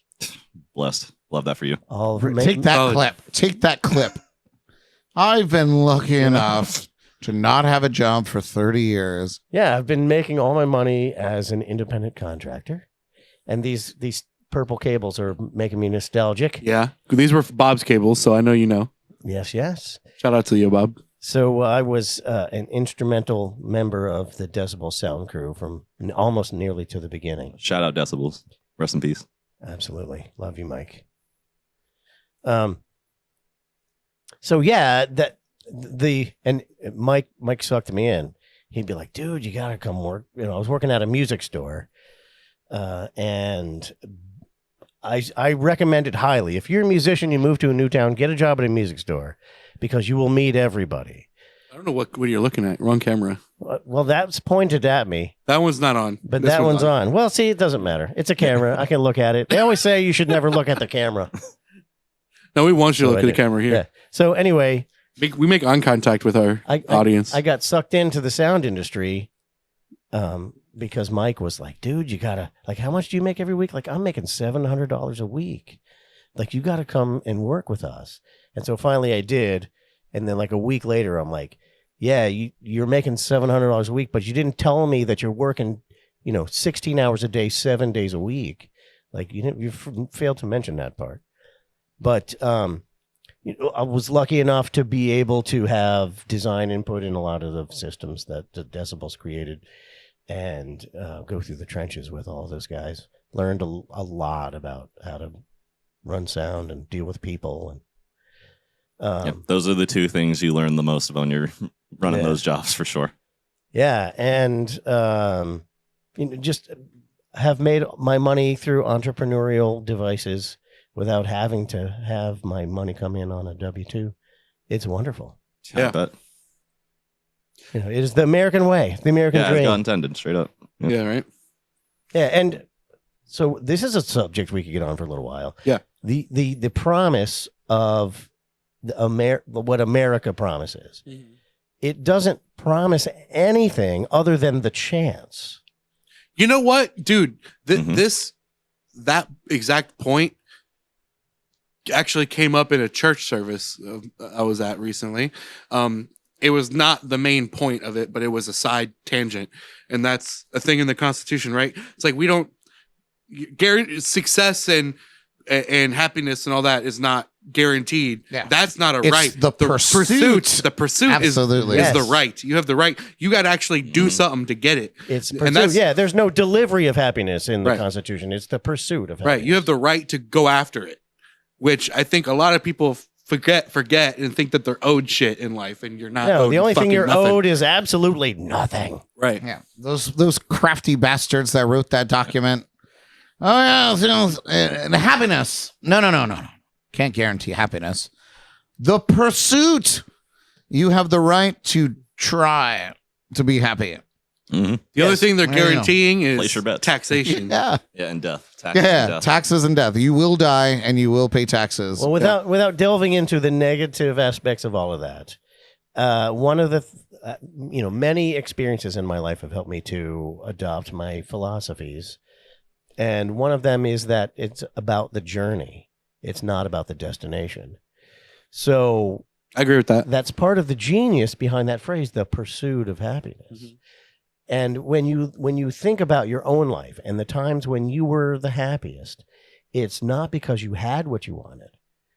It's because you were working on getting what you wanted. And it's Roller that coasters are process fun that's the because best. you're moving, not because of where you end up at the end. Oh, well said. you Well go. said. Even though I hate roller coasters, Well said. Well still a said. good analogy. Yeah, Like- and that's very true. Like NASCAR, you spend a whole lot of money going really fast, Going real left. going real left. going real left and going nowhere. Ultimately, you Yeah. end up exactly where you started after the millions. But After the millions of miles total traveled by all the cars, you still end up in the same spot. without leaving the arena. But it's because it's about the journey, not the destination. And that's why I personally believe in trying to, as best as possible, to strike the balance between disciplining yourself enough to work towards your future while also enjoying the time you have currently. Like Yes, in the moment. exactly. Like busting your balls to work for something is honorable and is good for you, but doing it to the point where you are hating life in the moment ultimately doesn't help you that much, because what if you die the next day and you wasted all that time? Well, it's good. It's like Wasting it's your life. like a good TV show. Subplots are important. Yeah. So The there's the B-plot overall is- plot where you want to, where it's going to all wind up, but like there's like subquests, Yeah. and those are just as important and entertaining, Yeah. as the over arc, and I don't know. You're exactly right what you're touching on. Like people need to have a plan for the future or some sort of, idea of what they want to do, but you can also enjoy the moment or have an off day, or somebody says, oh, hey, randomly, like, come and do this with me. Let's go fishing or whatever. Yeah. And, Yeah. and, you know, and you just go, you know what, go. The perfect example. Today is one of those days for me. Yeah. You know, I have to be completely honest with you guys. Doing this show. You know, like Devin, the effort that you put in with Kevin and Paul is not lost on me, and it overall is important for everything that we're all working to collectively. So when you invited me to come and be a part of this, my initial knee-jerk reaction was no. But that's my knee-jerk reaction to everything I'm invited to, because I have a routine. I have what I do every day. I have my preps. I do, you know, like, and so I immediately don't want to do or deviate from that plan. Yeah. But You really are turning 40. You're getting stuck in routines. This has been Oh, years. we're saying it out loud. But, you know, Turning like, 40. but I was like, there's no way that I can't go and be present. I was like, because, you know, you came on board, you do what you do, and you do it so well, and with enthusiasm. I think I do was an okay job. you know, and I was like, you know, you came, you did my show, and I thought that was really, really awesome. It was a great show. It was fun. And so I had to be here. So I forced myself to say, you know what, I'm going to get out of bed, because all I was going to do was sleep in. We had a late Christmas, so I was just going to sleep in. But I got up and I was like, you know what, I'm going to go. Yeah, I appreciate that. First of all, thank you. I am very similar in your attitude, because there's a lot of times where there's like local shows and events going on where or even not even like small or big things, but there's a lot of times where I'm like, I really don't want to go out or do anything, but I convince myself, no, this is actually a good opportunity to, in this case, and for my situation, it's to remain active in our community, in our Right. scene, Yeah. and to have my face out there and to interact with the people that I enjoy and working with or being around, and show support for the people who are throwing these events together and all that. So I am not the most social person really sometimes, but I do see the value in like participating. Yeah. Well, Especially if Absolutely. if I want that in return for stuff 100%. that I do. Yeah. you know, and Gotta we're kindred contribute. spirits, because I'm like the most introverted extrovert ever. Yeah, me too. You know, Yeah, where same. it's like once I'm there, once I'm in it, I'm ready to rumble, man. And I always have a good time. But to get myself up and out the door is a challenge. Yeah. You know, like I have to like muster the strength sometimes to, you know, to go out the door. And at least, even as far as like going grocery shopping, I totally I'm agree. like, God, I I'm the same way do not sometimes. want to even get in my car and drive because like the world is a vampire. Yeah. Sometimes I put off doing certain tasks until there's a day where I can line up multiple things to do at once, or like all in one day. Yeah. Because I hate the feeling of like spending a chunk of my day just to go do one chore or one like errand. Like I'm like, oh, I have to go to the bank. Oh, I have to go to the store. I have to go do these things. And I put it off until like a random Thursday where I can knock all of them out at once. Because it's just like getting my ass out the door in the first place is the biggest chore. It is true. And talking about some of the things that I've learned over time, and there's been a lot of time. Everything that you want is right on the other side of the hard part. Yeah. Yep. It's just how life is. Yeah. Yeah. You can't avoid it. You have to go through the hard part. There's just no avoiding it. Mm-hmm. And if you can bypass the hard part, it's because someone did it for you. Yeah. There's that's- no skipping Right. the hard part. That's Graded Some by, kind of like- luck or something involved. Nope. Luck is the convergence of preparation and skill. Well, I meant luck in the sense of when you said someone doing it for you. You got lucky. Yeah, and you can be. somebody came along and Somebody can do it for you without Yeah. your knowledge, and then like, yeah, there is that. But there is no skipping the hard part. It's Right. there. It's there by design. Yeah, it reminds me. You guys are fairly elderly individuals. Are you familiar with D&D at all? You mean Yeah. Dungeons and Dragons? I do. I'm out. Yes. Okay, bet. All right. Dungeons and Something- Dragons is a game that's older than you are. I know. I've been playing for over half my life. It's Yeah. brilliant. I've come to realize in my old age that real life works.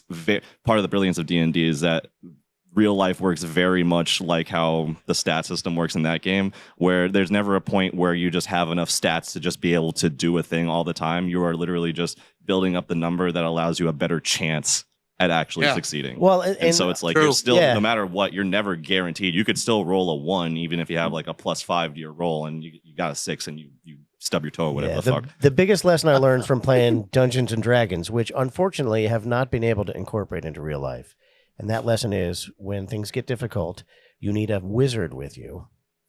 yeah, I haven't found one in real life. meeting one right here, Oh, okay. Well, I need you to hang out. or a with me. mage rather. Oh, okay. Close. Well, close. Not Marge. Not Marge. Not Marge, a mage. A yeah. mage doesn't have to get up to bring you a beer. They're just like, "Ooh." Yeah, just one letter short. Trey, can you define the difference between things like wizards, mage, warlocks? What else? There's other magic user class terms that in my head they're all kind of similar, but I know there's got to be different, so otherwise there wouldn't be different words. As far as I know, a mage is just a general practitioner, a general and unfocused practitioner of like arcane arts, whereas Okay. wizards are more focused and they study and they have like intent behind what they're learning beyond just like their immediate end goals. And then warlocks tend to derive their power from some alternative source or from some alternative patron, and sorcerers derive their power from some alternative source, whether Sorcerer, it be that's another one. inside or in a focus. Okay. None of those exist in real life besides wizards, for the record. Just kidding. Besides, We got there's magicians. there's wizards out there. We got magicians in real life. well, that's wizardry in a way. It counts. If But- you're a but, like, wizard, that's I want you in my posse. So come on over. also, by the way, That's a I'm not. clip. I am most I of the want you in my posse. I want you in my posse. I am deriving most of my understanding of Hilarious. these things from D&D and video games, for the record. So any occultists out there who are trying to test my gangster, don't waste your time. Love that. Shit, man. I never got the chance to circle back to Paul's question earlier before he left, which was New Year's plans. New Yes. Year's plans. My New Year's plans are to go to his birthday party. Okay. Yeah, I'm having a birthday party. Okay. It's Second Street Bistro in Fort Pierce, Okay. Cool. and yeah, we have a private room, but I don't, Private bar. Do we have to RSVP to get in? it's- or- I don't think there's an open bar. I don't know. Last time like, we partied and there was a private room involved, it was a lot of fun. it was a lot of fun. That was my bachelor party. Yeah. I'll do it. But I still feel bad. I stole your stripper. well, I ran out of money. So So it's not a to theft. be fair, It wasn't really a theft. It was more like a transfer. she was Yeah. a quite attractive young lady. she was awesome. But yeah, I ran out of money to the point where I was, Such life. I couldn't. There was no more money in my possession, and she marched me like a drill sergeant to the ATM machine. To which I haven't used an ATM machine. Drop and pull out 20. I don't know. At this point, I hadn't used it in like 15 years, so I had no idea what my PIN code was or That's anything. hilarious. So here it is, just Real declining. And who out of the corner of my eye comes running to my rescue? Because now there's like bouncers, huge bouncers standing around. And I was about to get thrown out and possibly beat to death. Here comes Paul running. He's like, Oh, "What's rock on." going on here?" And I was like, I don't have any more money. And he's like, he doesn't pay. Paul was like, he doesn't pay for anything. This is his bachelor party. He doesn't pay for anything. And I was like, well, now you tell me. Right? Now you just I wish I knew that from the beginning. Oh, Paul to my rescue, my knight in shining armor. That's okay. So we're expecting to kind of up that for this upcoming. Oh no, my party, I wife, assume, my right? now wife will be there. So yeah, I told So her there'll be fewer enforcer. strippers. yeah, Fewer. fewer strippers. Yeah, Fewer, but not zero. Yeah. Yeah. The chances of strippers are low, but not zero. Yes. I Hey, I could come. A non. Oh, wait. you can't can come strip yet. on Where's it? Don't come. Do not come. I'm gonna come. You guys are totally invited. New Year's Eve, 8 Cool. to whenever. I don't know any real details because I said I'm not planning my own birthday party. So I'm gonna bleep out the location since this is probably gonna come out before that, and I don't want random people to show up. could be fun. We So do I'm want gonna- random people to show up. Well, Random strippers. We're not giving especially. anything away, so there's no. It's not like an open bar or anything. No, so no, if you no, come but I in, but just- we will have like a private server. And I'd rather for just be careful. At a secret, People on the internet are undisclosed weird. location, Yeah. we were going to be doing a brockumentary on his landmark 40th birthday. Bet. awesome. Produced by Ghost in the Ox. Yeah. So Right. Just kidding. Just we're gonna amalgamate. Produced Oh, by every phone Opus video. Clips. Opus. Opie's clips. There you go. So yes, Take it. we That's the New Year's plan. we have never Yeah. incorporated our birthdays together into a big celebration. We should. Well, it's because you want to celebrate at Duffy's. Well, yeah. They won't let him in there anymore, just so you know. But we maybe next year we could do something like that. Now that you've entered the A Brock and McLaughlin The New Brock Year's and Eve. McLaughlin New Year's Eve extravaganza. yes, Dick Clark's New Year's Rockin' Eve featuring Brock and McLaughlin. Yeah. I'm in. McBrocklin. Mick like Brocklin. rock. Yeah, that sounds like something on the value menu. Yeah, yeah. Yeah. It's like a broccoli No. sandwich. Yeah, the McBrocklin. McRib is gone, but now the new McBrocklin. the new McBrocklin meal. It's a way to get your kids to eat broccoli. Yeah. Yeah. Made out of 100% that meat that's right here on the side of your foot. Yeah. Oh yeah. There you go. I'm imagining just a McDonald's burger with Foot sesame meat. seed buns and just broccoli and cheese as the thing in Yeah, the middle. well, that's And better than it. foot That's meat. It. That's it. It's just broccoli and cheese. There you go. I'm in. Brocklin. Yeah, kids would eat broccoli if it was from McDonald's. I liked broccoli as a kid. Actually, I liked a lot of vegetables as a kid. I guess I was a rare case because I wasn't grossed out by vegetables. I still not. I actually don't like broccoli and cheese because I think the cheese ruins it.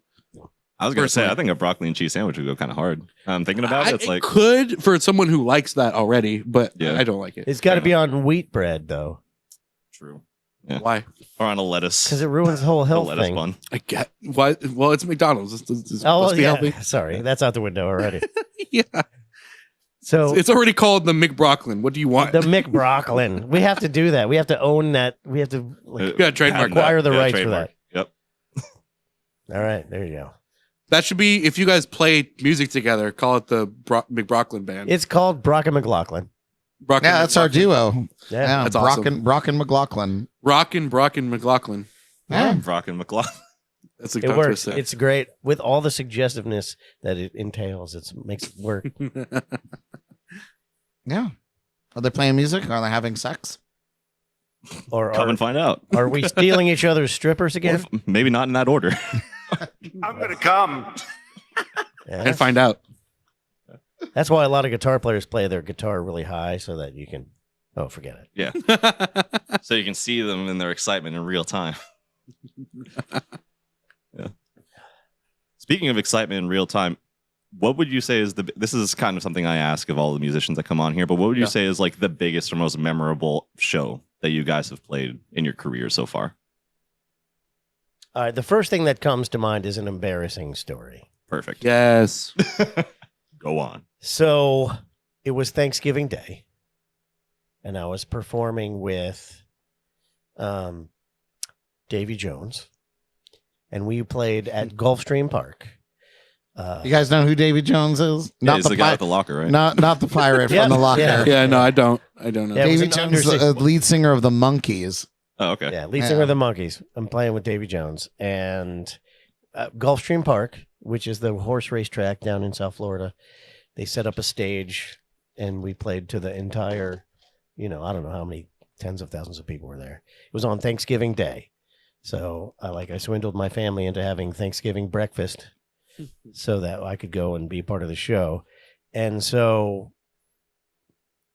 I had been, elbowing everybody to get a guitar solo.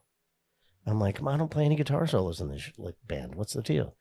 So finally, we're playing this one song, and Davey turns around and is like, all right, here's your solo.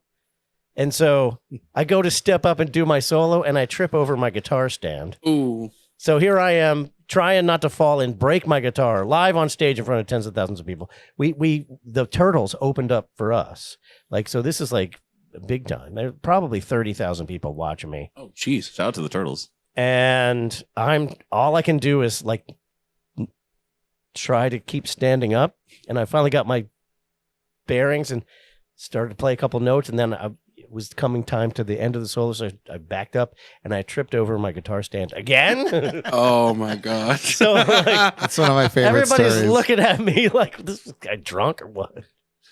And I don't even know what my guitar solo sounded like. It was probably horrible. Probably entertaining either way. No, it was embarrassing. Funny story, you bring up the Turtles. I actually used to play, when I was in college, I used to play D&D with their bassist's son. No Ulysses. kidding. Yeah. Flo and Eddie. Yeah. Good people. Good kid. Shout out Michael. That's fun. Great DM. I don't know, I've got a few really special moments being on stage. One I can think of offhand is I used to play in a country band many years ago. You guys were probably still shitting your pants. That's okay. I still shit my pants sometimes. I was about to say, when are you talking about? That Was that yesterday or the day could have for been interpretation. That could have literally been last week. But They got a whole channel for that. That's a different podcast. we got an opportunity That's to Ghost on the Toilet. Oh, we got an opportunity to open for the opener of Kenny Chesney one time, and that was and we killed it. And the coolest part was seeing people that I had gone to school with, that like the cool kids in school, and they were there, and them coming up to the stage and be like, oh my God, my dream was always to be on a huge stage and in front of a huge, and then see these people from my past be like, oh my God, you made it, and so that, was kind of a moment. And that was at a time when I thought I might have something. I might actually be famous. Now I'm just old. But back then, to see them. You can be old and famous. To see them watching me Especially and in see country. me, in that light that I always wanted them to, long way from the high school talent show. so did you play Stage. "How Do You Like Me Now" by Toby Keith? No, I don't think that song had come out yet. Oh, it hadn't even come out yet. Oh my! But yeah, It was so a while ago. it was a great show. It was a cool reaction. I've done a couple really great shows where that were super memorable. I did a Martin County Fair. You probably ran sound for it with Decibels with Yo Bob. But I did that probably back in 99, 2000. Yeah, it was probably me. And that was a huge Martin County Fair is nothing like it used to be. They would do shows out there and it would be just smashed with people. And so I remember there was probably 3,000 people out there. I don't think they did it where they do it now, but yeah, just I don't know. I feel like now I'm a weekend, not a weekend warrior, but I'm a pub player. So my special moments now come, when somebody comes up and because I do a one-man band show. So to anybody that's not paying attention, it just sounds like I'm playing to tracks or loops. He's not. He's doing it all live. But I do it all time. live, so when somebody takes notice of that and comes up to me and it's like, wow, what are you doing? And I get to explain that. These days, that's the most special thing. When That happened last Thursday. yeah, when somebody comes up and they say, oh my God, what you're doing is unbelievable. I was watching. So I don't know. And I had some really cool moments on the cruise ship too, doing shows. Cause that's, you get to really get a sampling audience from all over the world. True. How people kind of react to what you do. That's a good point. So I don't know. I've had a lot of iterations of my musical career. You reminded me. I actually have a good story. a memorable stage. It's way better than anything I said. As opposed to a bad story. That was the only All thing the bad stories I just told. I can't compete with Brad's stuff, but the first thing that came to mind was an embarrassing thing, but the artistic temperament that I have. But I just was thinking of a good story. There was a place in Stewart called Rookies. On US 1, it's been closed for millions of years. But I got a chance. I got to know Dave Lubeck from Molly Hatchet. Okay. And Molly Hatchet, the first concert I ever went to, like huge Florida band, one of my favorite bands still of all time, the original Molly Hatchet. And Dave Lubeck wrote all those songs. And I got a chance to get to know him through Yo Bob. He played in the Jackie Jean band, and I played in the Jackie Jean band with Dave, and got a chance to do a bunch of shows with Dave Lubeck. And we were performing at Rookies in Stewart, and I'm standing there toe to toe with one of my guitar idols, trading licks with him, and I'm like, "This is as good as it gets." Mm-hmm. I'm literally having a musical conversation with one of the guys who taught me how to play guitar by his recordings. And it was like one of the best things I've ever gotten to do. Yeah, that's one of the best experiences you can have as a musician, is actually getting there with the person who inspired you and having that that full circle moment. Yeah, it could be the best, or it could be the worst if they're like really shitty and they don't, they're not a good person. Depending, yeah, that's definitely happened before. Yeah, but in your case, that sounds awesome. Mm-hmm. Well, Dave definitely had, God rest his soul, love you, Dave.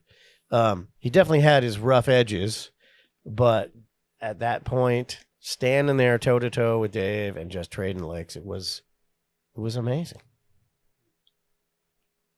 Got a chance to do that a whole bunch of times, actually, but the first time was a life-changing experience. One of those arrival moments. That's awesome. That is cool. Yeah, it was fun.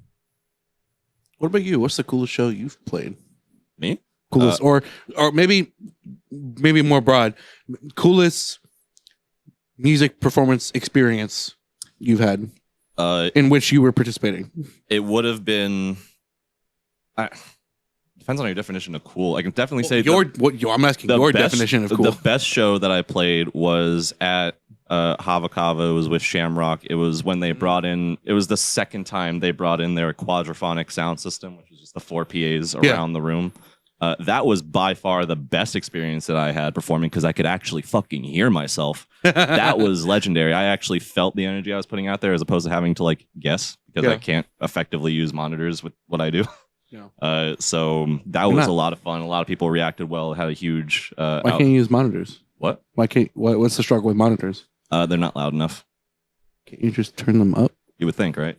I mean, they're not loud enough, and I never had them. That's the thing too, because a lot of the times where I would perform, I either didn't have monitors, or they weren't hooked up to my thing. They were hooked up to the DJ setup, or some other situation where I wasn't able to hear myself properly. But I was able to for that one, and that was a really good one. Was really into it. A lot of people were really into it. That was fun.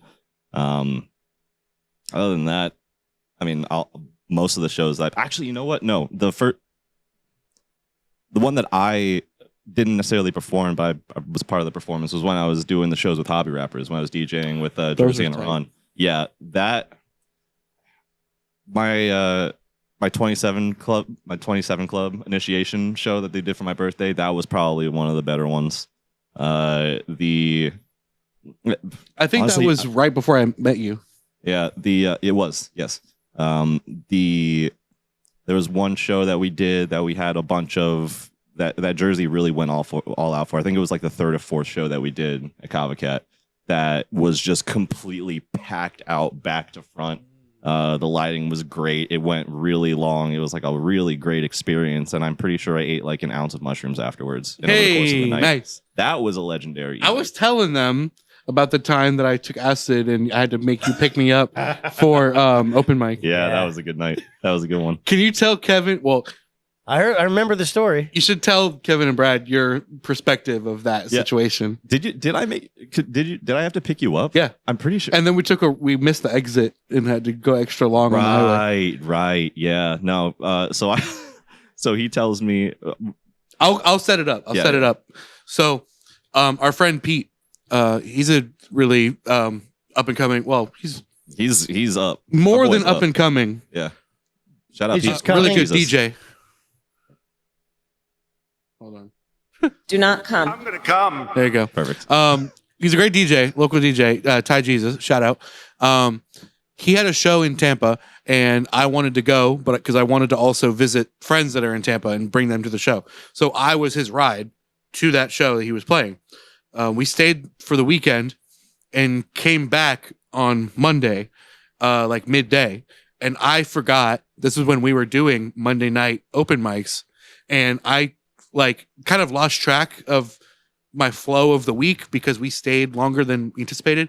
So we get home, we get back into town on a Monday, and I forget what day it is. And I'm like, I got time to kill. I'm not doing anything. And I take like 4 tabs of acid. And then an hour into that, before it really kicks in or anything, it dawns on me, oh, it's Monday.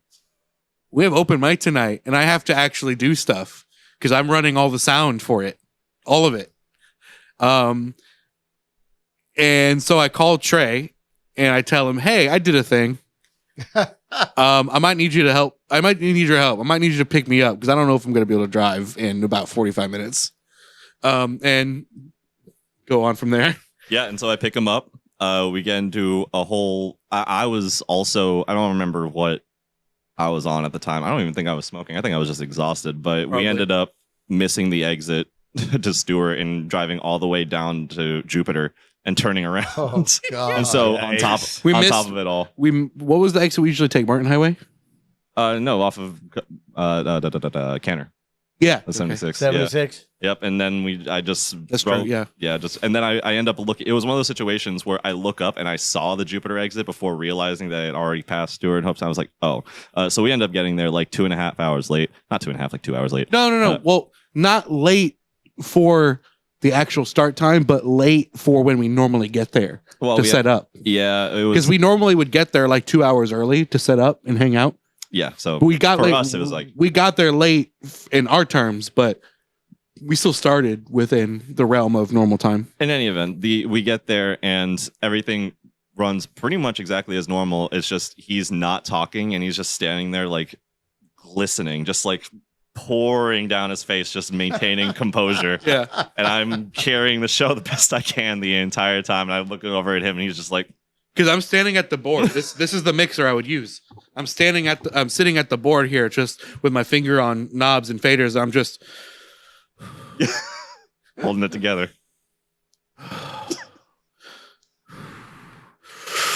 That's something when you're tweaking. fully expecting to just Yeah. be chilling at your house. Right. I was fully So expecting. now just- you're yeah. you're in the mix. To your credit, though, nobody But- would have noticed.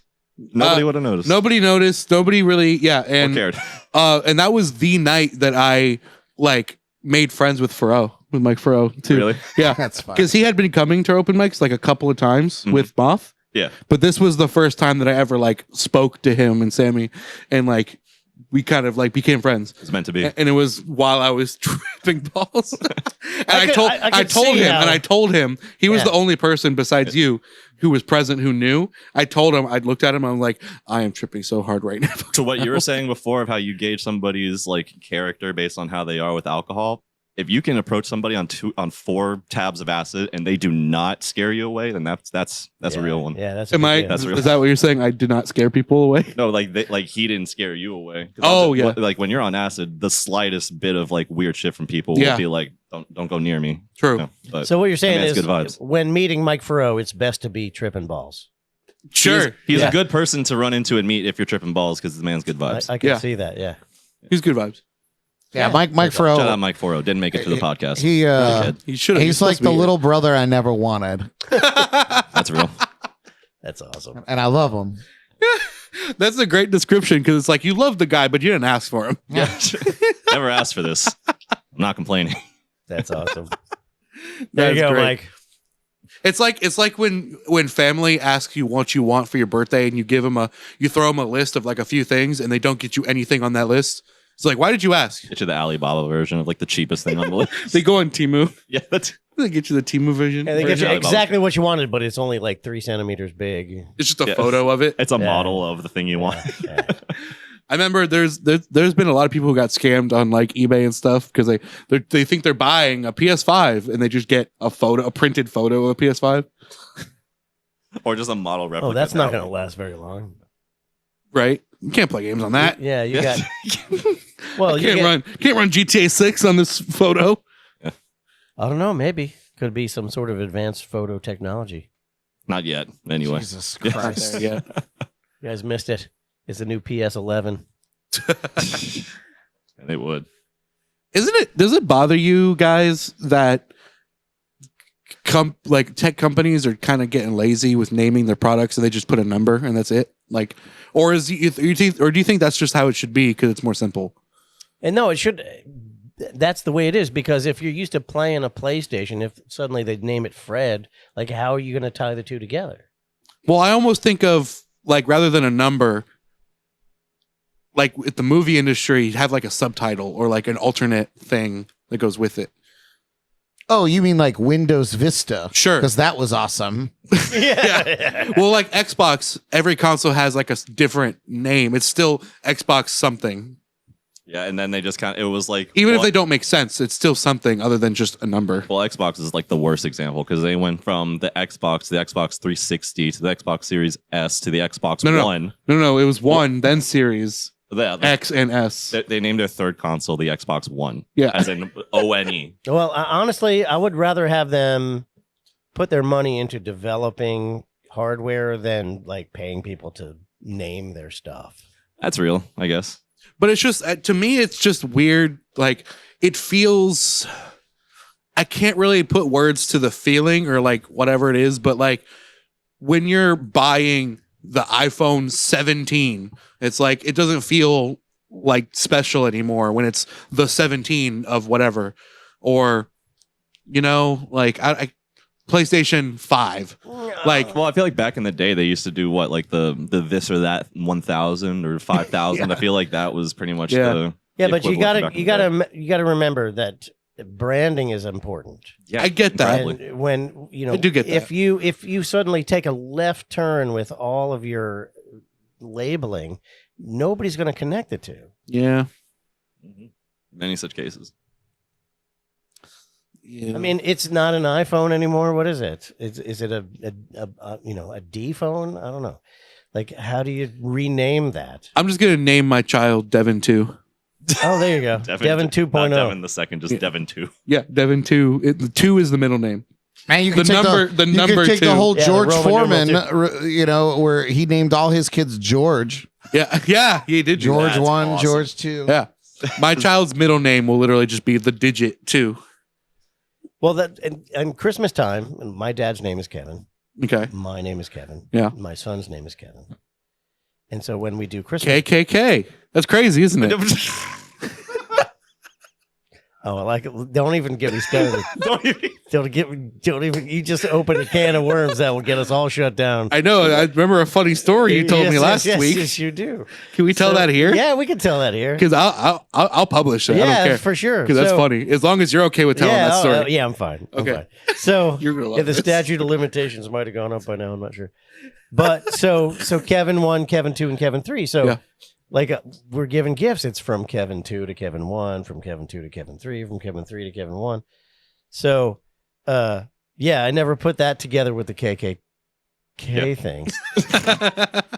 But yeah, apparently that's a pattern in my family, even though, you know, some of my best friends are black. That's what they all say. Yeah, exactly. Allegedly. But I can't make fun of the name thing because my family has a running set of names. My cousin Jack, his full name is, not to dox him, I guess, or dox his name, but is John Alexander Merchant the 14th. the 14th, The 14th. that's very regal. That's awesome. Yeah. That's like very 'Cause my- Northern European thing. My uncle is John.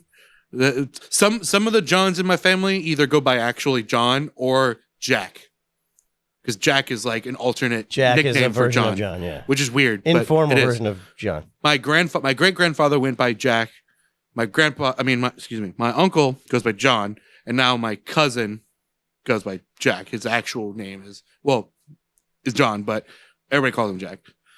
So it might as well be his name. That's what he writes. Yeah. But legally is John.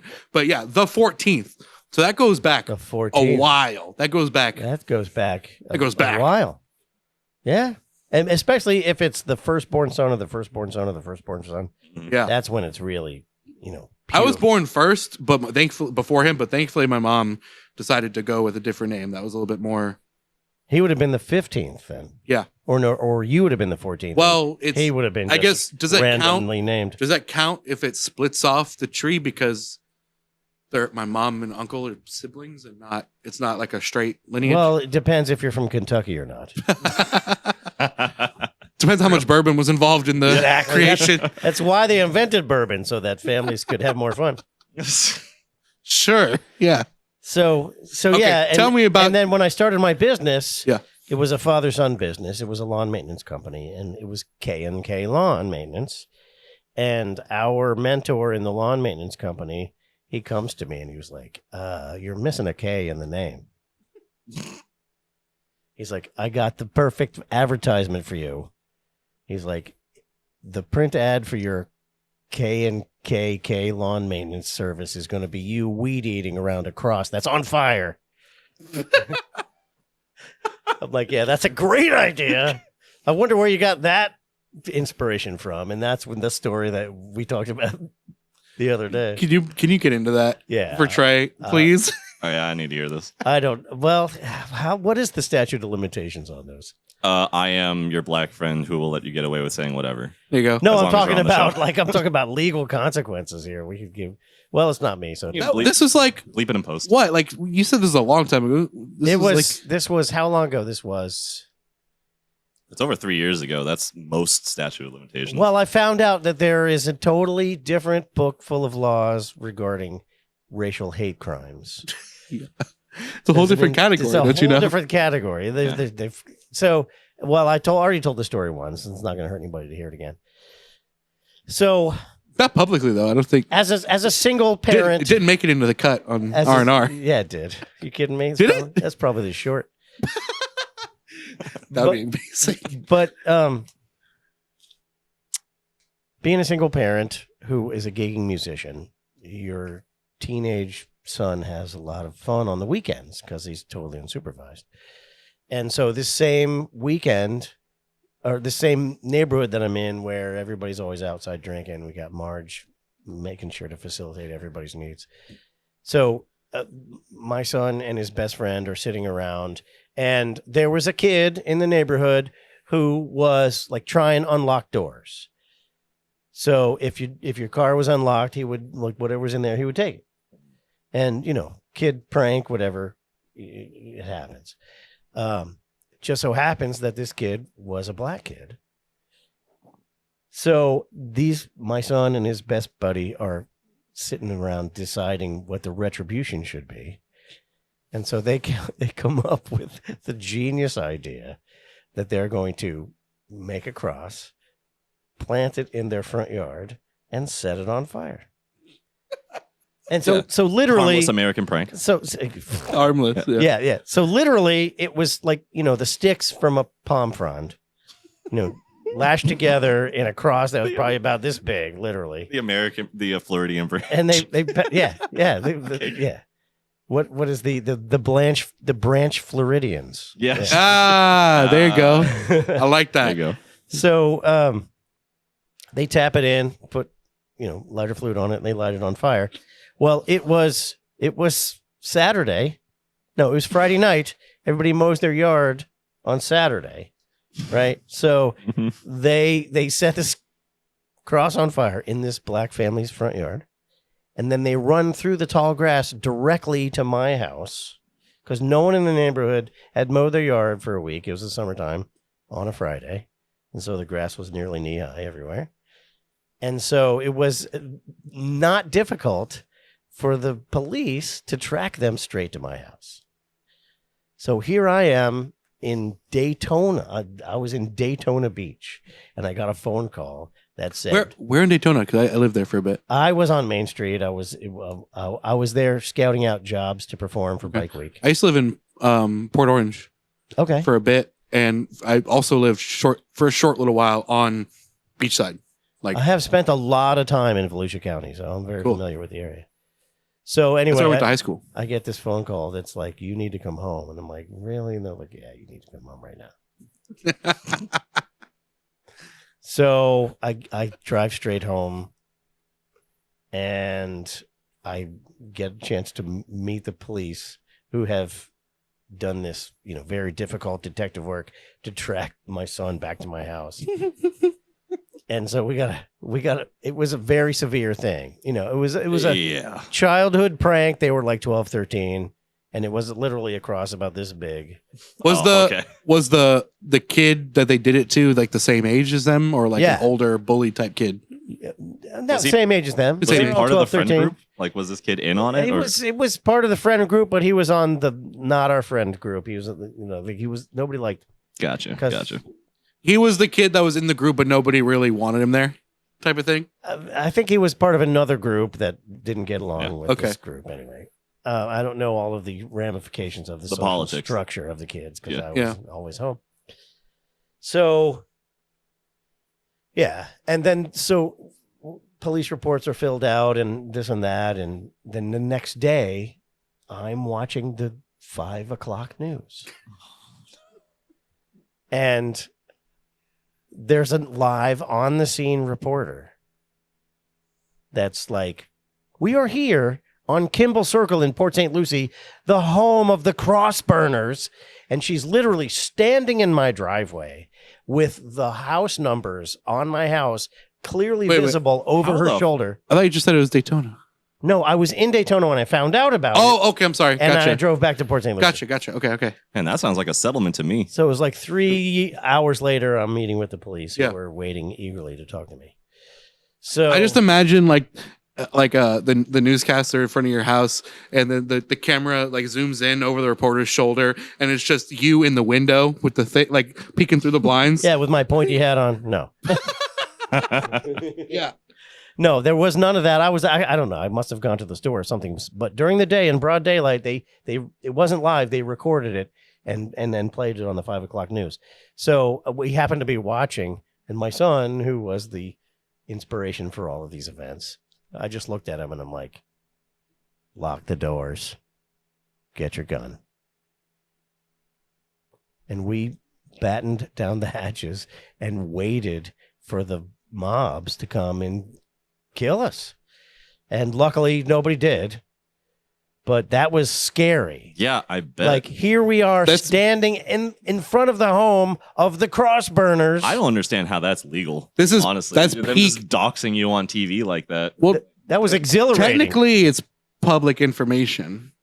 Yeah, people's addresses and stuff. These guys but nobody's looking for that. here. But you're sitting watching the 5 o'clock news and you're like, "There's cross burners in Port St. Lucie. Let's get them." It's just a prank, bro. Yeah, for real. It's peak. This is just a prank. Yeah, but I mean, not for you know anything. I what? don't think that I don't think even cross burners living here would be enough to get the people of St. Lucie mobilized to do anything. Yeah, Right. For thank anything. goodness, because True, I might yeah. not have made it through the weekend if that was the case. If these people weren't so beaten down by the existence of having to be where they're at, they may have actually gotten off their ass and done something. He ain't wrong. Yeah. He ain't lying either. Yeah, luckily I lived on the far end of Port St. Lucie Boulevard, so no one was willing to brave the traffic. Fair, yeah, very real. Yeah, so that was exhilarating. Now, if you lived somewhere between Lyric and Duffy's, then you would have seen Oh yeah, That a would've mob. been- yeah, there's no resistance there. You can just walk right over with your burning torch in your basket of wings. and your basket of wings and your Tiki rake, torch. your the rake, tiki Peach torch. your tiki pitchfork. torch, and your pitchfork and your rake. I still can't believe that happened. That to this day, the tiki torches is insane. Yeah. Oh, you have a tiki torch story? Oh no, No, just the white nationalist like tiki torch thing that happened. yeah, they made like a huge. years this ago. happened years ago. Like Yeah. there was this huge like Well, mob not years ago. It was like it was during it was a handful of years ago enough. during Trump's presidency, during his term. By internet Okay. standards, it was a millennia ago. Yeah, in any event, I guess so, yeah. So there was just this like huge gathering of white nationalists for fucking whatever the hell a bunch of angry white think- people are gathering for, I and think- a lot of the people were memeing on them super hard because they were out there like, yeah, we're mad, this, that, and the other thing, trying to drum up whatever, and they were all out there with like tiki torches that they got from Home Depot. Yeah, Like- It's like my favorite those because I are- think even Tiki Torch came out with a statement being like, Yes. we don't condone this behavior with our Tiki Right. Yep. torches. Same with Corona during coronavirus, and same with Okay. Costco after the P Diddy It's so incident. good. These corporations just getting caught up in the crossfire of these things that they had nothing to do with. That backpack company that made the backpack that Luigi was wearing when he did the thing. Well, what brand was that? I don't remember, but I remember the guy like seeing that and making a post online. I was just like, we did, something along those lines. We had nothing to do with this. We don't condone this. It's crazy how that has to happen. Yeah, nobody wants to be the official token of the wrong side. Yeah. Right. Or any side anymore, I don't think. Yes. Yeah, Yeah. yeah. Any side could be the wrong side. Every depending side is the on who wrong you At any side point, yeah. My favorite example of that is anytime any political party uses anybody's song at their rallies, Yeah. regardless of affiliation. It's like, Mhm. no, we don't. It's like, shut up. You know they paid for the rights. Like, you're getting your Yeah. money, baby. Mhm. Right. Like Celine Dion, which was a wonderful choice. My heart will go on. Just, Here's a but like she came out and it's like, Wait, where did they play that? oh, I think it was a Trump rally or even It was at the party where Kamala conceded, right? Did they My really? heart- no. I was about to say if they played that at her concession. Wouldn't that be awesome? that would But they did it. They did it, and like Celine Dion, bless her heart, came out and was like, I don't condone. And it's like, your people sold you out. Your people sold the right. You have a publishing deal Right. where somebody could, yeah. I mean, if you're Celine Dion at this point, you are Celine Dion the product more so than Celine Dion. But let's like, I have a but question. You can I have a speak out question. again, but you're still making money. I have a question on this for everybody. Okay. Would you rather have your music be used okay. You have a popular song. Would you rather your music be used by a controversial person? It doesn't have to be political. Controversial person that you like, but you get less money, or the opposite that you don't like, but you get paid way better? Which would you rather? Or would you stay out of it altogether? Listen, man, I'm going to tell you this right now, and this is my own personal opinion. Music is art and blah, blah, blah, blah, blah, blah, blah. But once you strike a publishing deal and you put your music out for sale, just show me the money. Yeah, I you're not involved in the decisions I don't anymore. care. If anything, play it more. Mhm. Like, now if that same person stood up and was like, I'm playing the song because Brad Brock, endorses me, well, that's a whole other bag. But if you're just playing my song at your party, okay. Yeah, I agree. Yeah. That's I mean, So in the context, then, if we shift this to the context of like political rally opening music or something like that, like what you're just talking about with Trump, or that type of scenario, you apply the same thing. Yeah, if they're going through the right channels and they are buying the rights to play that song, and I am benefiting financially from it, or my organization or whatever, then do it. Yeah. I put it out there for, if you do that, all you can do is write a cease and desist, ask them to not do it. But, if they're buying the license to do it, then, take but your money. it's like putting a product on the shelf at a store and saying, if I don't like you, you can't buy it. It's silly. It's exactly like Yep. that. It's silly. Sure. Mhm. That's So, fair. I don't know, but there is a fine line because it is art, and it is, a lot of musicians and artists look at their songs as, their babies and things like that. I'm not necessarily one of those people. Like, I love my songs and I hope that other people like them, but like, my songs are for sale. If you think that you could buy my song and put it on your record and make it better, go for it. These are not, they're very personal songs to me, but like they don't define me. Mm-hmm. You know, like if you like, go do it. You know, that's another one of my favorite quotes. You're talking about people think of their songs as their children. Prince was that way. And one of my buddies from college, he worked for Prince for many years and worked very closely. He was his personal engineer. And Dave gave me this quote. Like Prince said that, you know, your songs are like your children, and sometimes your children are ugly. You got to love them anyway. Mm-hmm. So, and the meaning of that is, you know, like every song can't be your best song. You just got to let them be out there. Yeah, that's very true. Fair. Very true, yeah. I mean, for something I battle with personally in regards to that, it's just a matter of like, yeah, you put the tracks out. Like, because I've made a lot of music that I have not released just because it's like, I've made this song, it's done. But I also recognize that it's not quite at the quality that I want it to be to represent me. You know what I mean? I feel like there's a lot of people there's a lot of people who let that get to them to where their music is actually good, but they just don't know. The best advice I was ever given from a friend when I was recording my first album, and I recorded that album for like 10 years, was working on it. And finally, you know, he was like, at some point you just gotta say it's done. Yeah. You know, you could tweak it forever and never release it. He's like, at some point you just have to listen to it and go, this is it. Mm-hmm. You know, and guess what? That record's probably not going to be great. You know, but you just learn through the process.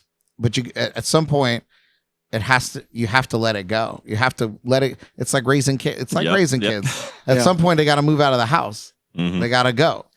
Well, I agree with you totally. The way I look at it is like a lot of people try to, with their music, with their production, try to create a portrait of perfection, you know, retouched and perfect. Mm-hmm. There's no such thing. I look at it as remixed, remastered. I'm taking a photograph. You know, like this is a picture of what I am right now. It's not perfect. It's not exactly what I want, but this is it. You know, because good projects are never finished. They're simply abandoned. You just say, okay, this is enough. And you let them out. And so the thing that allows me to let them go is just looking at them as a photograph. Yeah, I like that. That's smart. Yeah.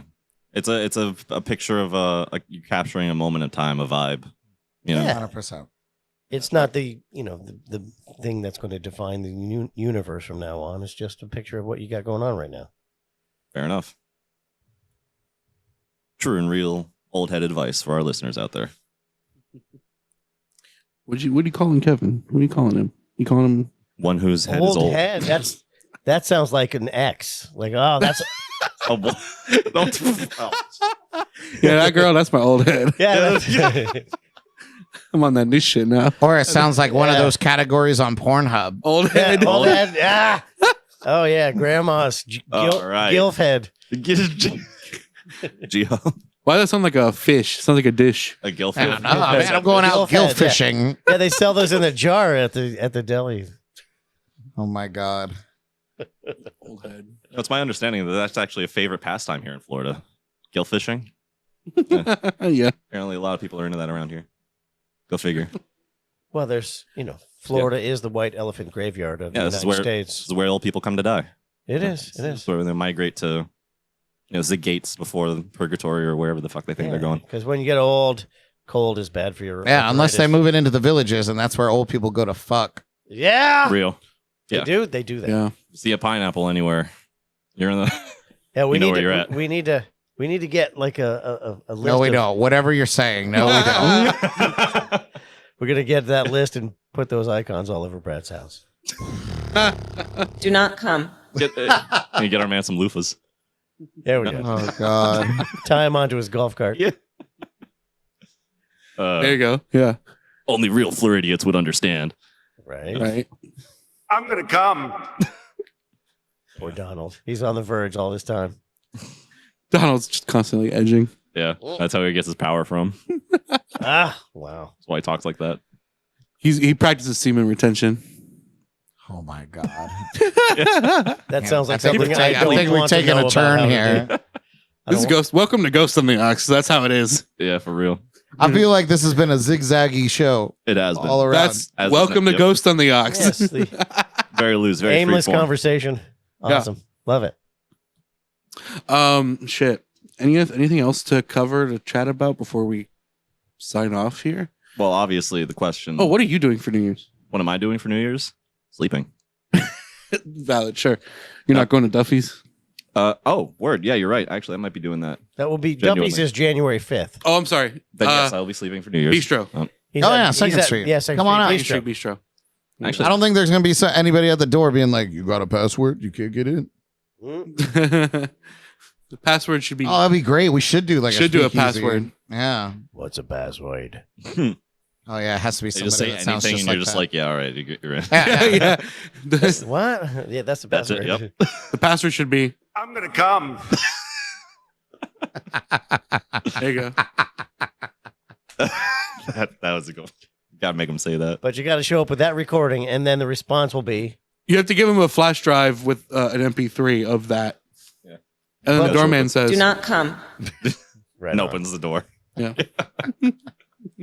Yeah, but I mean, So when it comes to Brad's party, what do we all? What is the consensus about Brad's party? I'm gonna come. right on. I'm gonna come I'm coming. Right on. now. Yeah. Are you sure about that? No. But yeah, no. I mean, beyond that, actually, for my plans for next year in general is musically the biggest thing is probably I'm going to start live streaming. hell yeah. Yeah, which has been a long time coming, especially for what I do in particular. Because it's been fun like playing live and doing that for however long, but it's just so much work. It's so much work and so much putting up with Let me people. help you with the streaming. I got you, bro. No, you're more than welcome. Yeah. Devin Well, I rocks. could do Well, He I've knows been how to doing. do that. I've been setting it up. I have it close to set up the way that I wanted to now. That's why I've been spending a lot of my free time on for the past like month or two. Was just kind of like getting everything set up in a way that it works well in streaming context. And so that's pretty much done now. I'm just kind of running through some jams on my own and waiting until next year. I'm probably going to start sometime early January and try to make it as regular as possible and get my stuff out there that way. So what is the production that you're talking about? So I do a lot of live hardware stuff. Like I have a lot of outboard gear in my studio, a lot of synthesizers and sequencers, drum machines, and stuff like that. And so the stream will be more or less me, talking about whatever, doing whatever, and mostly just jamming like on this stuff live, just like making music on all this hardware live, of various different genres, whatever I'm feeling at the time. Like this, or for might have- example. Yes. Well, probably not like that. This is a little bit more refined than what I would be making live. This is an old track of his. This was meant to be just like background music, intro music for something like this. Right. But yeah. So Sounds like a He's sounds like, like stop. sounds like a Korg O1W. a what? A Korg O1W. ONW. I've never heard of that one before. Oh, you got to get one. If you're into doing stuff like that, you got to have an O1W. Word, I'll look into that. Yeah, it's love me Old head. love my vintage Old synths, Korg, man. And I yeah. know old Korg is Gotta definitely get it. good. Yeah, O1W. Got to get one. I'll keep that in mind. Because like that right there, there's a preset on the O1W where you just go, and it does that. Really? Yeah.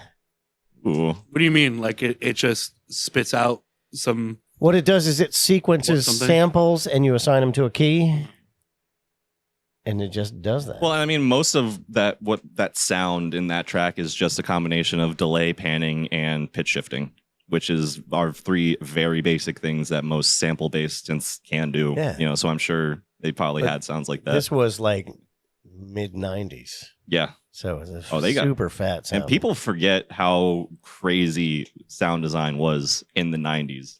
Because it's gotten so much more refined now and there's so many more tools there. But the stuff that people were doing with what little tech was there at the time was mind blowing.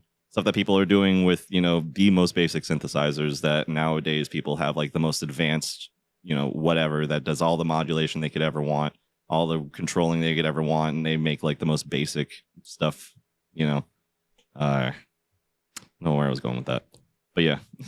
You started off saying that people forget about older No, shit. that's a whole Yeah. subject. Now that everything you could ever want is at your fingertips, people are less creative than ever. And I mean, that's kind of Because limitation breeds creativity. which is part of why I do what I Exactly. do with the live hardware, because first of all, the shit's extremely expensive, so I'm limited to what I can afford, and in the case I'm at, what I cannot afford even. And it's a hold on, cut this real quick. Sorry, I'm at the point in this conflict. Oh, where we're I'm 3 starting- hours in. Now you want to Yeah, start doing on- editing? What? Yeah, for real, it is about that time when my Stop brain's it. starting to. The cut other out. limitation being that you have actual physical buttons and knobs to mess with, not just like a Yeah, computer well- that does everything Yes. So, easily. That's what I was getting at, is that with this combination of stuff that I have, everything together comes together to have a very unique sound that's all of its own. All the synthesizers and stuff that I have It's curated because Yes, it's it's very all- particular. curated to have very specific sounds that come together for a very specific sound.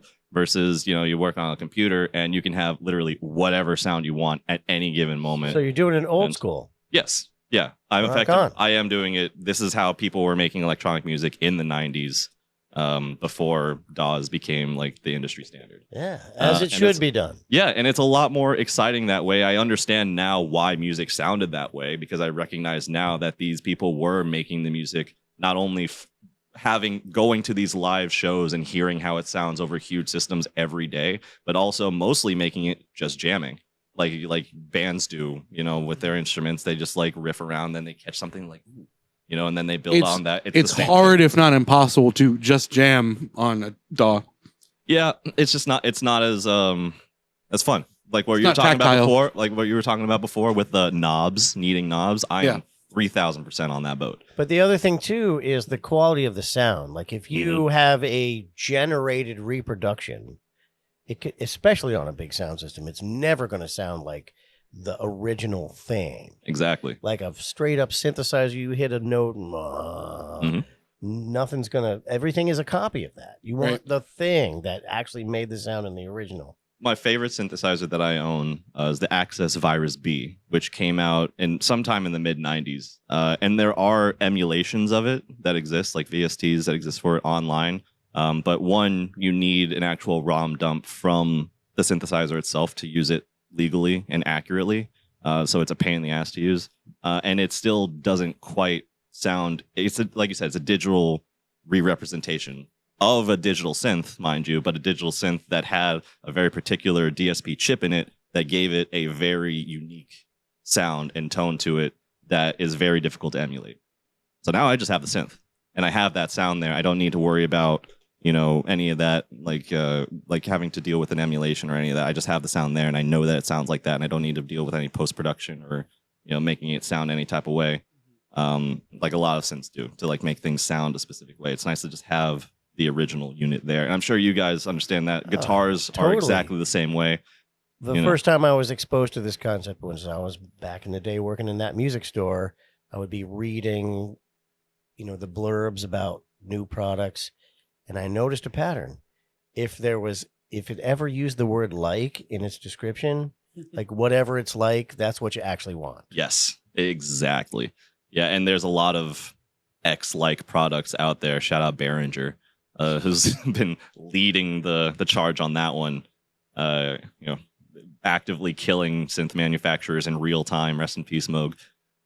By just creating cheap clones of like all the best stuff on the market, which is great for the culture, but horrible for the industry. It's one of those situations. Yeah, I don't know if you're familiar with Behringer at all. It Yeah, seems like you totally yeah. familiar with Behringer. Yeah. By the culture, I think you mean just like accessibility. Yes. Right. Yeah, it's brilliant that so many people are now able to buy something for $100 that used to arbitrarily cost $600. Big W on Behringer for that. But the loss of quality in that $500 is not lost on me as somebody who actually knows what I'm looking at. It is not beyond amateur enough to recognize that Behringer products, there is like a wall on what you're getting what you pay for. And I'm sure you guys feel that with Behringer's outside- yeah. strength is in creating usable tools that are inexpensive. Yeah. They excel at that. Yeah, and they have weaponized that mindset hard for electronic hardware. Yeah, I've got tons of Behringer outboard stuff, that gets the job done. Exactly. And it's like I need that, today. Did Behringer? Who made the X32 before Behringer? Or did they make that? Midas. Midas? No. Okay. Behringer made the X32. Midas made that But it's based M32. on. But so what happened is the Midas and Behringer are both owned by the same parent company. Oh, okay. Oh. And whoever that parent company is created a contract where Behringer was able to utilize Midas technology. And so that Midas preamp, which is probably one of the short from, studio stuff, short, for live, Midas makes the best preamps. So they were able to utilize, and what makes the X series stuff usable is that Midas preamp.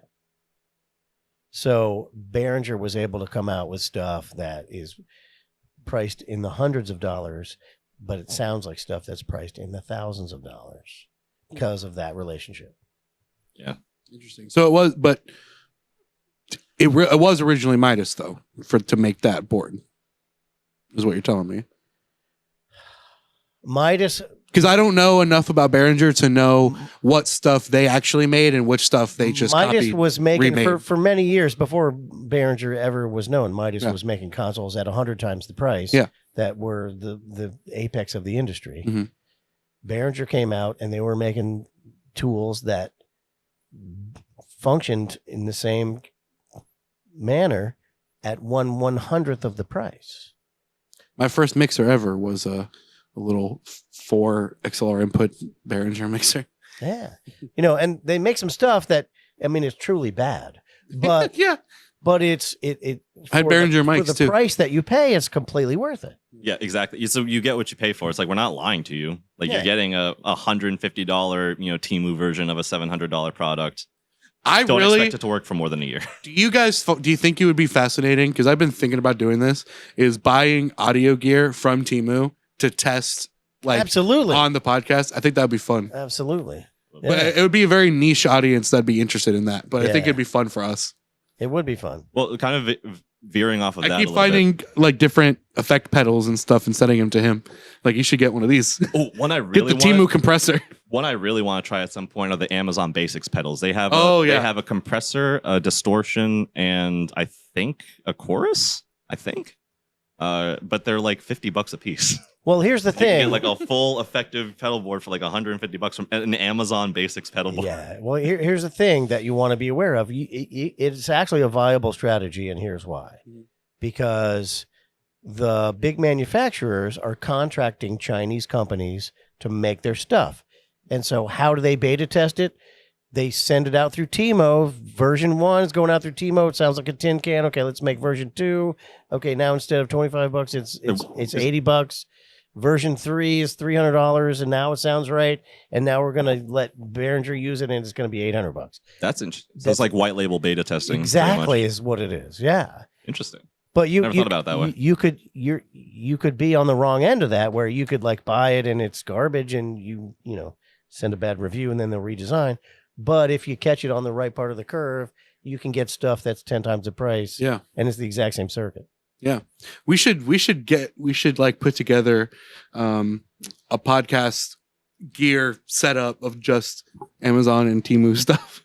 And just have it. Have a podcast. That's what we run the podcast through. Yeah. Just our That'd be Amazon funny. Basics. Yeah. Or Amazon Basics. Amazon. And you should Temu. do an Amazon Basics whole setup. You should try Well, they to only have the 3 very basic pedals. Okay. Amazon/Temu. Just have a whole drone pedal board just of all the cheapest pedals I can Yes, find you on the market. should have one $25 Boss or Behringer pedals, because Behringer, of course, they have every single pedal you could want that does everything you could want actually very well, but they're plastic and they cost $25.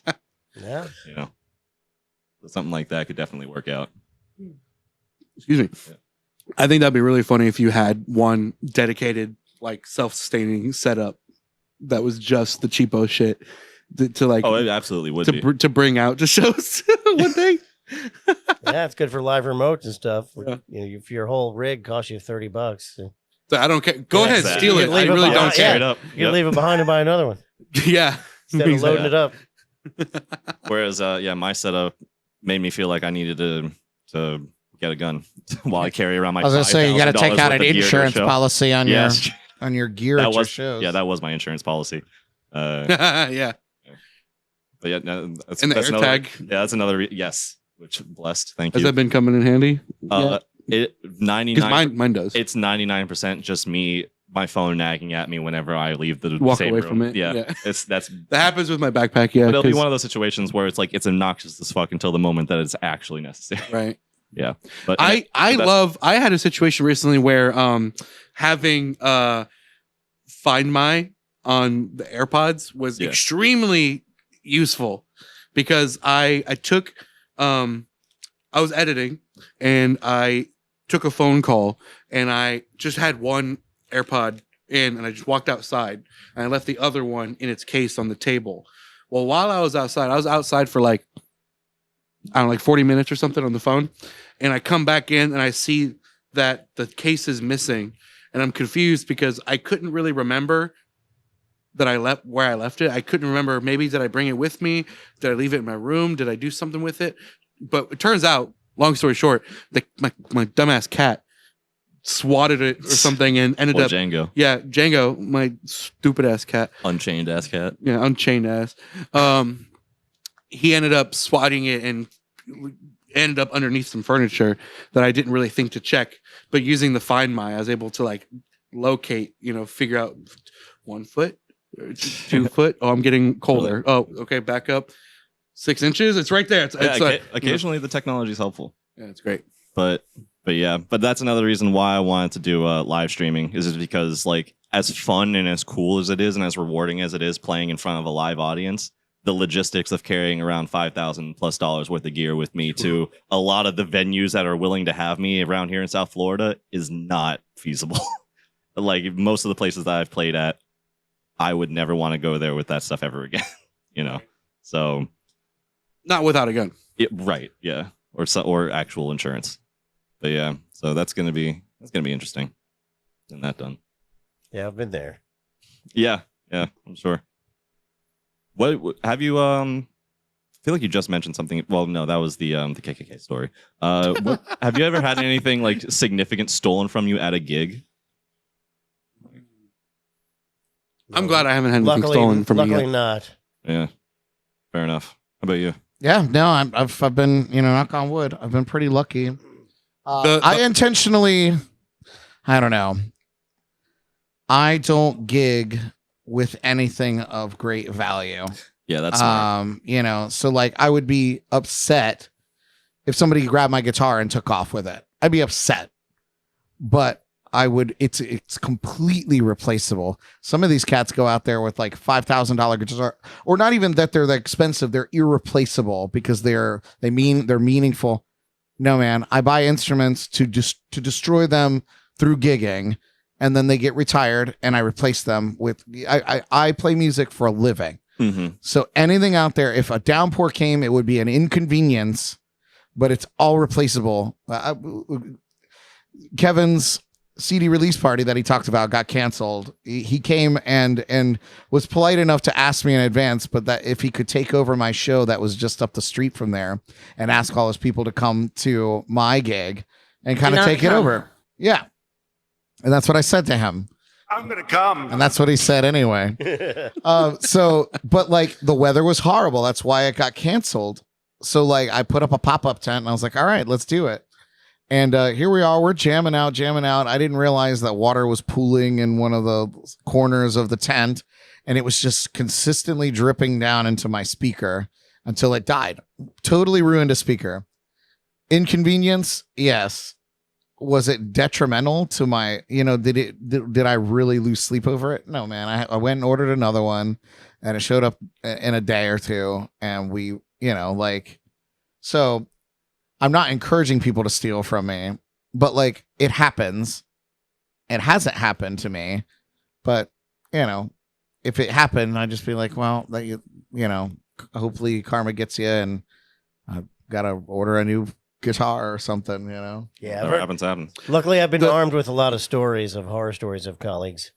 Like if anyone ever offers to help you, like load your stuff out and you don't know them, say no. Yeah, all the time. I never. A lot of times people ask to help break down and I say no. As that guy, as having been that guy several times, it's hilarious being on the other side of that now and being like, damn, I was wilding out, just coming up to people and be like, hey, can I help you out? Yeah, right. There's been a lot of times where we've broken down open mic gear and I'm like, I really actually don't want your help. Yeah. Thank you. Yeah. Because you are not going to wrap that cable very well. 100%. Yeah, That's the the- one. that's That's the one, man. I already know you're Your going to. cables don't look like this. That's the old Don't even look at story. me. Right. The worst thing I've ever had stolen from me at any of the things we've done is just my time. Yeah, I straight haven't up. had any gear, thankfully, stolen. Just a lot of time. A lot of time. A lot of time. But, that's just part of being an artist nowadays. Yeah, well, I can vouch because when you wrap a cable properly, it lasts. Every one of those purple cables is 20 plus years old. Correct. Mhm. Yeah. Still kicking. Still good. I've had one of these yellow ones fail on me, but all the purple ones are great. Yeah. Take Rock care on. of your cables. If you take anything away from this episode, Yes. take care of your cable. The hidden cost of any system is the cabling. Yeah, Mhm. 100%. You got to take good care of it. Yeah, the all the money that I spend on that I've spent on gear, I think about all the money that I spent on the cables necessary to get it all to hook together, and it's like like a quarter of everything else. Yeah. Yeah, it's a big deal. Oh, that's one of the reasons I'm glad that aside from audio gear, I'm glad that everything runs on USB-C now or is moving to it Yeah, because you can have just a handful of the same cable and they're interchangeable with each other. When MIDI Oh, I love converts to just being over USB-C instead of that stupid awesome. 5-pin nonsense, it's game over. That'd be awesome. Like, yeah, that's gonna be great. Well, some stuff does do MIDI over USB. But that's when that becomes standard. Oh, gotcha. Like yeah, that's yeah. gonna be game over for Yeah, a that'd lot. be cool. I have Yeah. a mic. I have the pod mic USB, and I use that with USB-C sometimes, like on my computer, if I just really want a simple mic setup and don't need the whole board and everything. And it works pretty nice. Right on. I was using it on Discord last night to play games. Very Excellent. good. Very good. Well, final segment, if we may. Yes. Go ahead. Introduce it. Throw it out there. We do this with every episode, and you probably know. Ghost stories are paranormal, extraterrestrial, Sasquatch related, supernatural, preternatural, occult, subterranean, submarine, Do you have any experiences cosmic horrors and or entities, with anything of the unexplainable? and or inexplicable. Very Yeah. little. I heard some noises in my house last night that couldn't be explained. Did you eat chili for dinner or something? Was it like your tummy? No, it was coming from the other room. Oh, okay. But What- at did they say? Tracy's house, there is an entity that lives there. The former I'm sorry, where? at Tracy's house. Okay. There is the gentleman who owned the house before her died in it, and he's still there. You can hear him, bopping around in the house doing stuff. That's cool. So Like extra examples? Well, just when someone's in the house because you can tell they're doing something in the Sure. kitchen, Sure, yeah. and then there's just no one there. Clinking glasses or Yeah, shuffling around. And yeah, doors walking- opening. The sound of doors opening and closing, even though they aren't. Yeah. Oftentimes it's just a feeling like, even if you can't see someone, you can tell when they come in the room. Yeah. And I'll just have that feeling. I'll turn around. There's nobody there. Somebody's there, but you can't see them. Right. I've had a lot of recently. Well, I would say probably in the last 5 years, actually, probably a lot. People call out to me and talk to me when I'm by myself at night. And sometimes I know who they are and sometimes I don't know who they are. But it's people who have passed and have something to say. Like for a long time, there was someone I didn't know who it was. And like it turned out it was a friend of mine. His name was Dave. And he was trying to tell me something. I couldn't hear him well enough.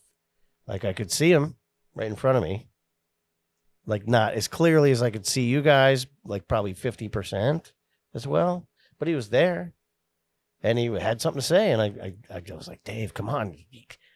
What you're trying to tell me is obviously important because you wouldn't be here. Like, but I got no idea what it is. Like, if you can't give me a message any better than this, just give up because I don't know what you're doing. And then I never saw him again. Dang, that's crazy. Actually discouraged. He gave up on your ass. Yeah, I'm like, because he showed up all the time. He was telling me the same thing all the time. Dave, I can't hear you, man. I just can't hear you. Wow. Damn, that must have been pretty upsetting. Yeah, well, I'm like, I want to know what you have to say, but your message is not getting through. Wow. How about you? You have anything? I'm not really an antenna for paranormal things. However, I've had some strange stuff happen that I debunked. Okay. That had me believing for a minute, and I love it. And I believe in it, but like I'm not. Somehow, subconsciously, I'm just not receptive to it. Yeah. But same here. I'm open-minded but skeptical, and I've never really had any significant things happen. I don't know. I had just moved into my new house, and everything was set up, and I had a backlight for my TV, and I would set it to a color that I liked, and I'd leave the room, and I'd come back, and the color would be a different color. It would always turn yellow. And it was constant. I'd set it, I'd leave, I'd do something else around the house, I'd come back, and it was back to yellow. So eventually I was like, listen, if there's anybody here, I didn't know the history of the house. I was like, if anybody's here and you want the TV to be yellow, I will fucking leave it yellow. Just let's be cool. Outwardly, I'm speaking out into to nothingness, just trying to reason with the, It turns out that the same infrared frequency was working on something else in the house. Oh. So when I would do something else, I'd push a button somewhere else. It would reach the color and it would change it to yellow. And whatever signal was being sent was the yellow signal. It's something ridiculous. That's wild. That's funny. And then the only other thing was wait, how did you get to the bottom of that? Like, how did you test to figure that out? Because I had the same remote in my hand. It was like it would change colors of like lights in my house. Okay. Or turn like lights on and off. And I did it and it turned yellow and I was like, that makes sense. So the only other one was it was after I think it was after our Oktoberfest episode where me and Kevin drank Das Boot and many, many Jaeger shots. Mm-hmm. Hammered. My wife was out of town. Everybody left. I was alone in the house. I laid down in bed, and all of a sudden, I heard the most horrible screeching, screaming noise coming from outside of my bedroom door. And this one really had me freaked out because I was like, that's not. I'm not making that up. Like that. That's not something mechanical in my house. This was an alive thing making this horrible noise, and it sounded like it was coming out just outside my bedroom door. So I had my little baseball bat that I keep next to my bed. So I grabbed it and I was like, well, I'm by myself. I'm shit-faced. We're going to go and see what's up. This is how I go out. I go out. There's nothing there, but the screaming is persisting. So now I'm having to track it down. That's freaky. I tracked it down to right outside my living room window, and it wasn't going away, and there was nothing out there. It was just this hissing sound happening. Do you guys know what a possum sounds like when it's mad? Oh my It god! was a possum in your front yard? It was a possum on my roof. Oh, wow. Oh, okay. What? They do Just hiss. outside the window. They kind of hiss and snarl. And there was a cat on the ground giving it shit. Oh, You know how I know? Because I watched back the ring doorbell. oh. And then I looked up on YouTube. I was like, what do a possum sounds like? And it was the same sound. But that had me twisted. Yeah, that's definitely understandable. And I hear a lot of stories about people like who live in haunted houses when in reality they just have like a window with a draft hole in it Yeah, that man. lets out a little hoo every so Yeah. often. It's crazy, dude. But yeah, so I guess that's as close as I get. I do have like reoccurring, like, they call it exploding head dreams. Where like it's like a loud noise in your head that wakes you up out of a dead sleep. Okay. Sometimes it's an explosion, sometimes it's somebody yelling at you. So like my mom, who's passed away many years now, she will often come into my dream and yell my name, and it'll wake me up out of a dead sleep. And there's nothing more to it. It's just that, but it's always her, and it's always her voice.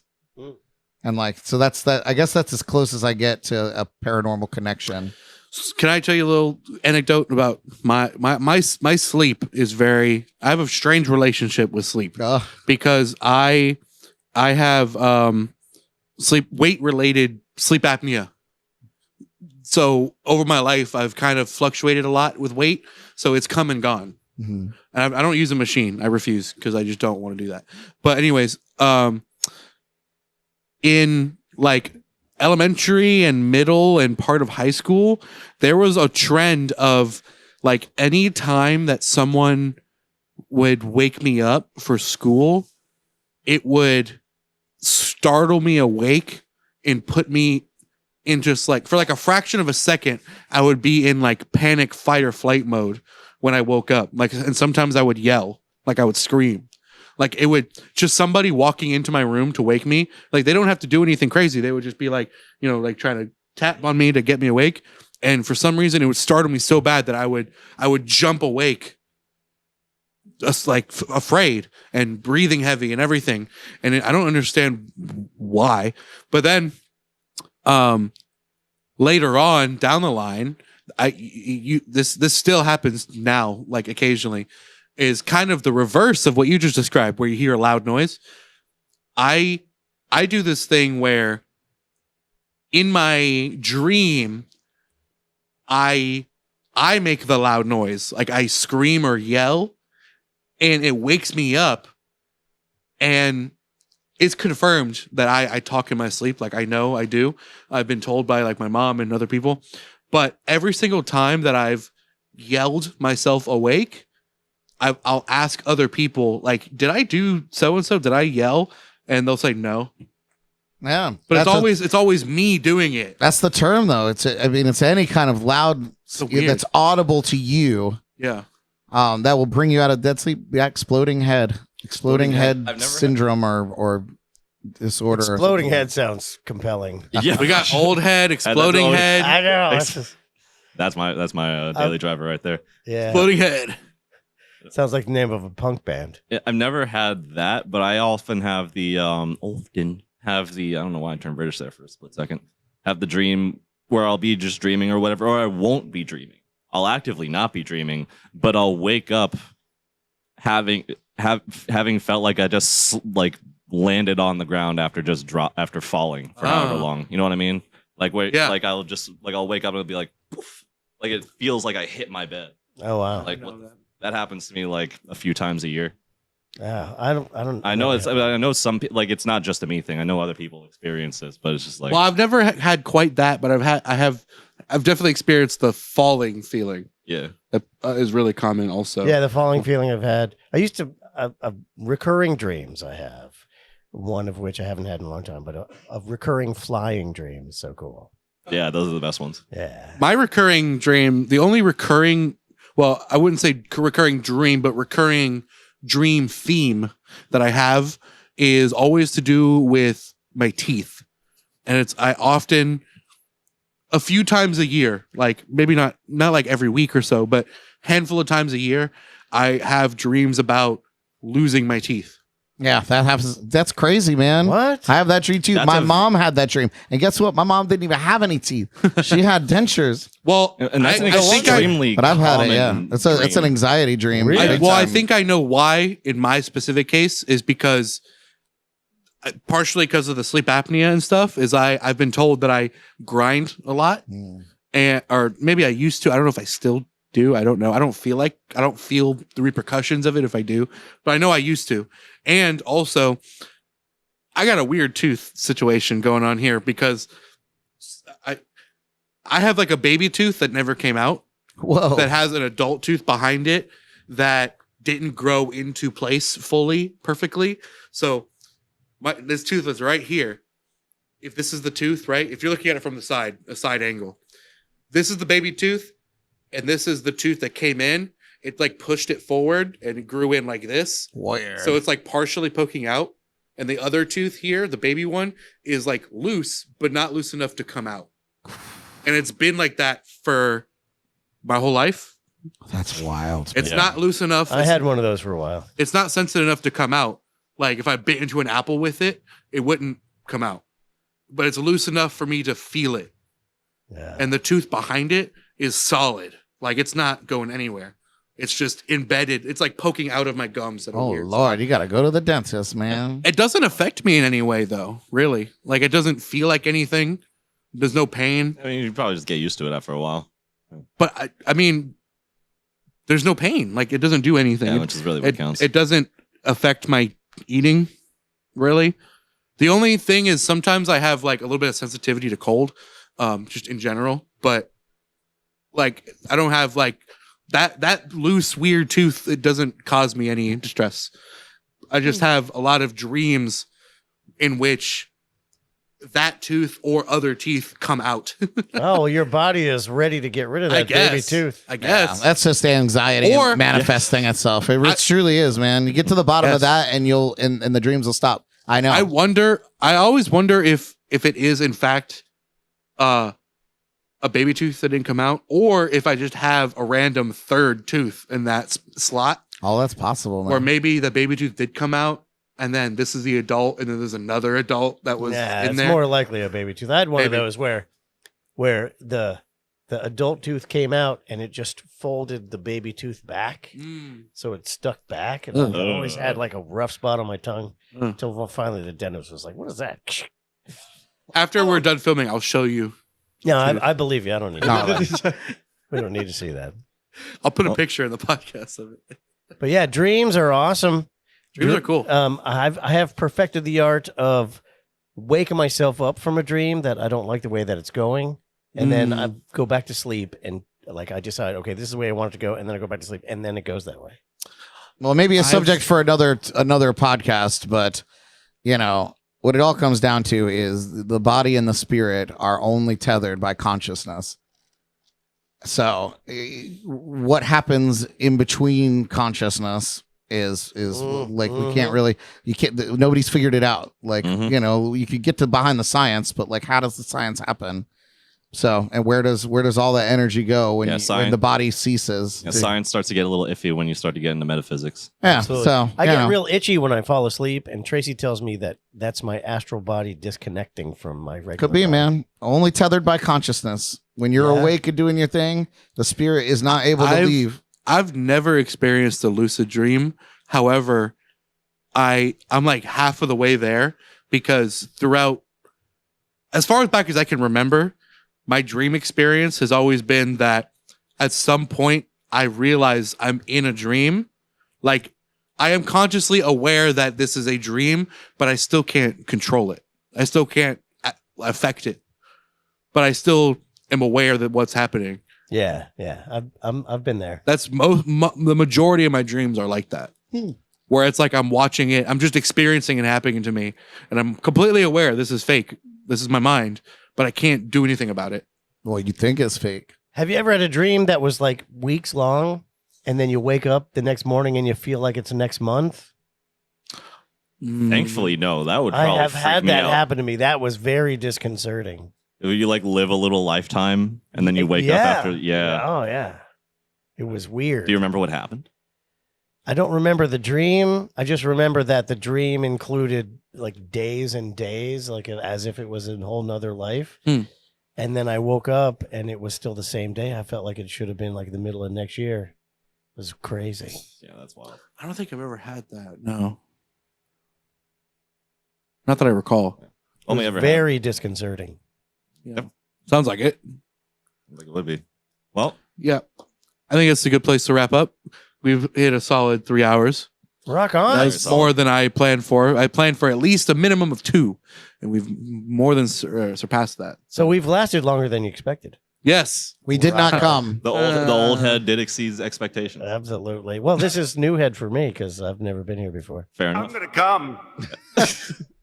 And on that note, this has been Ghosts on the Ox. And thank first- you for having us. This Yeah, has you been guys. great. This is the part where you plug whatever you want to plug, whether it's shows, Shameless social plugs. media, things coming up, whatever. Jams and Cocktails, Wednesdays at 8, live on YouTube.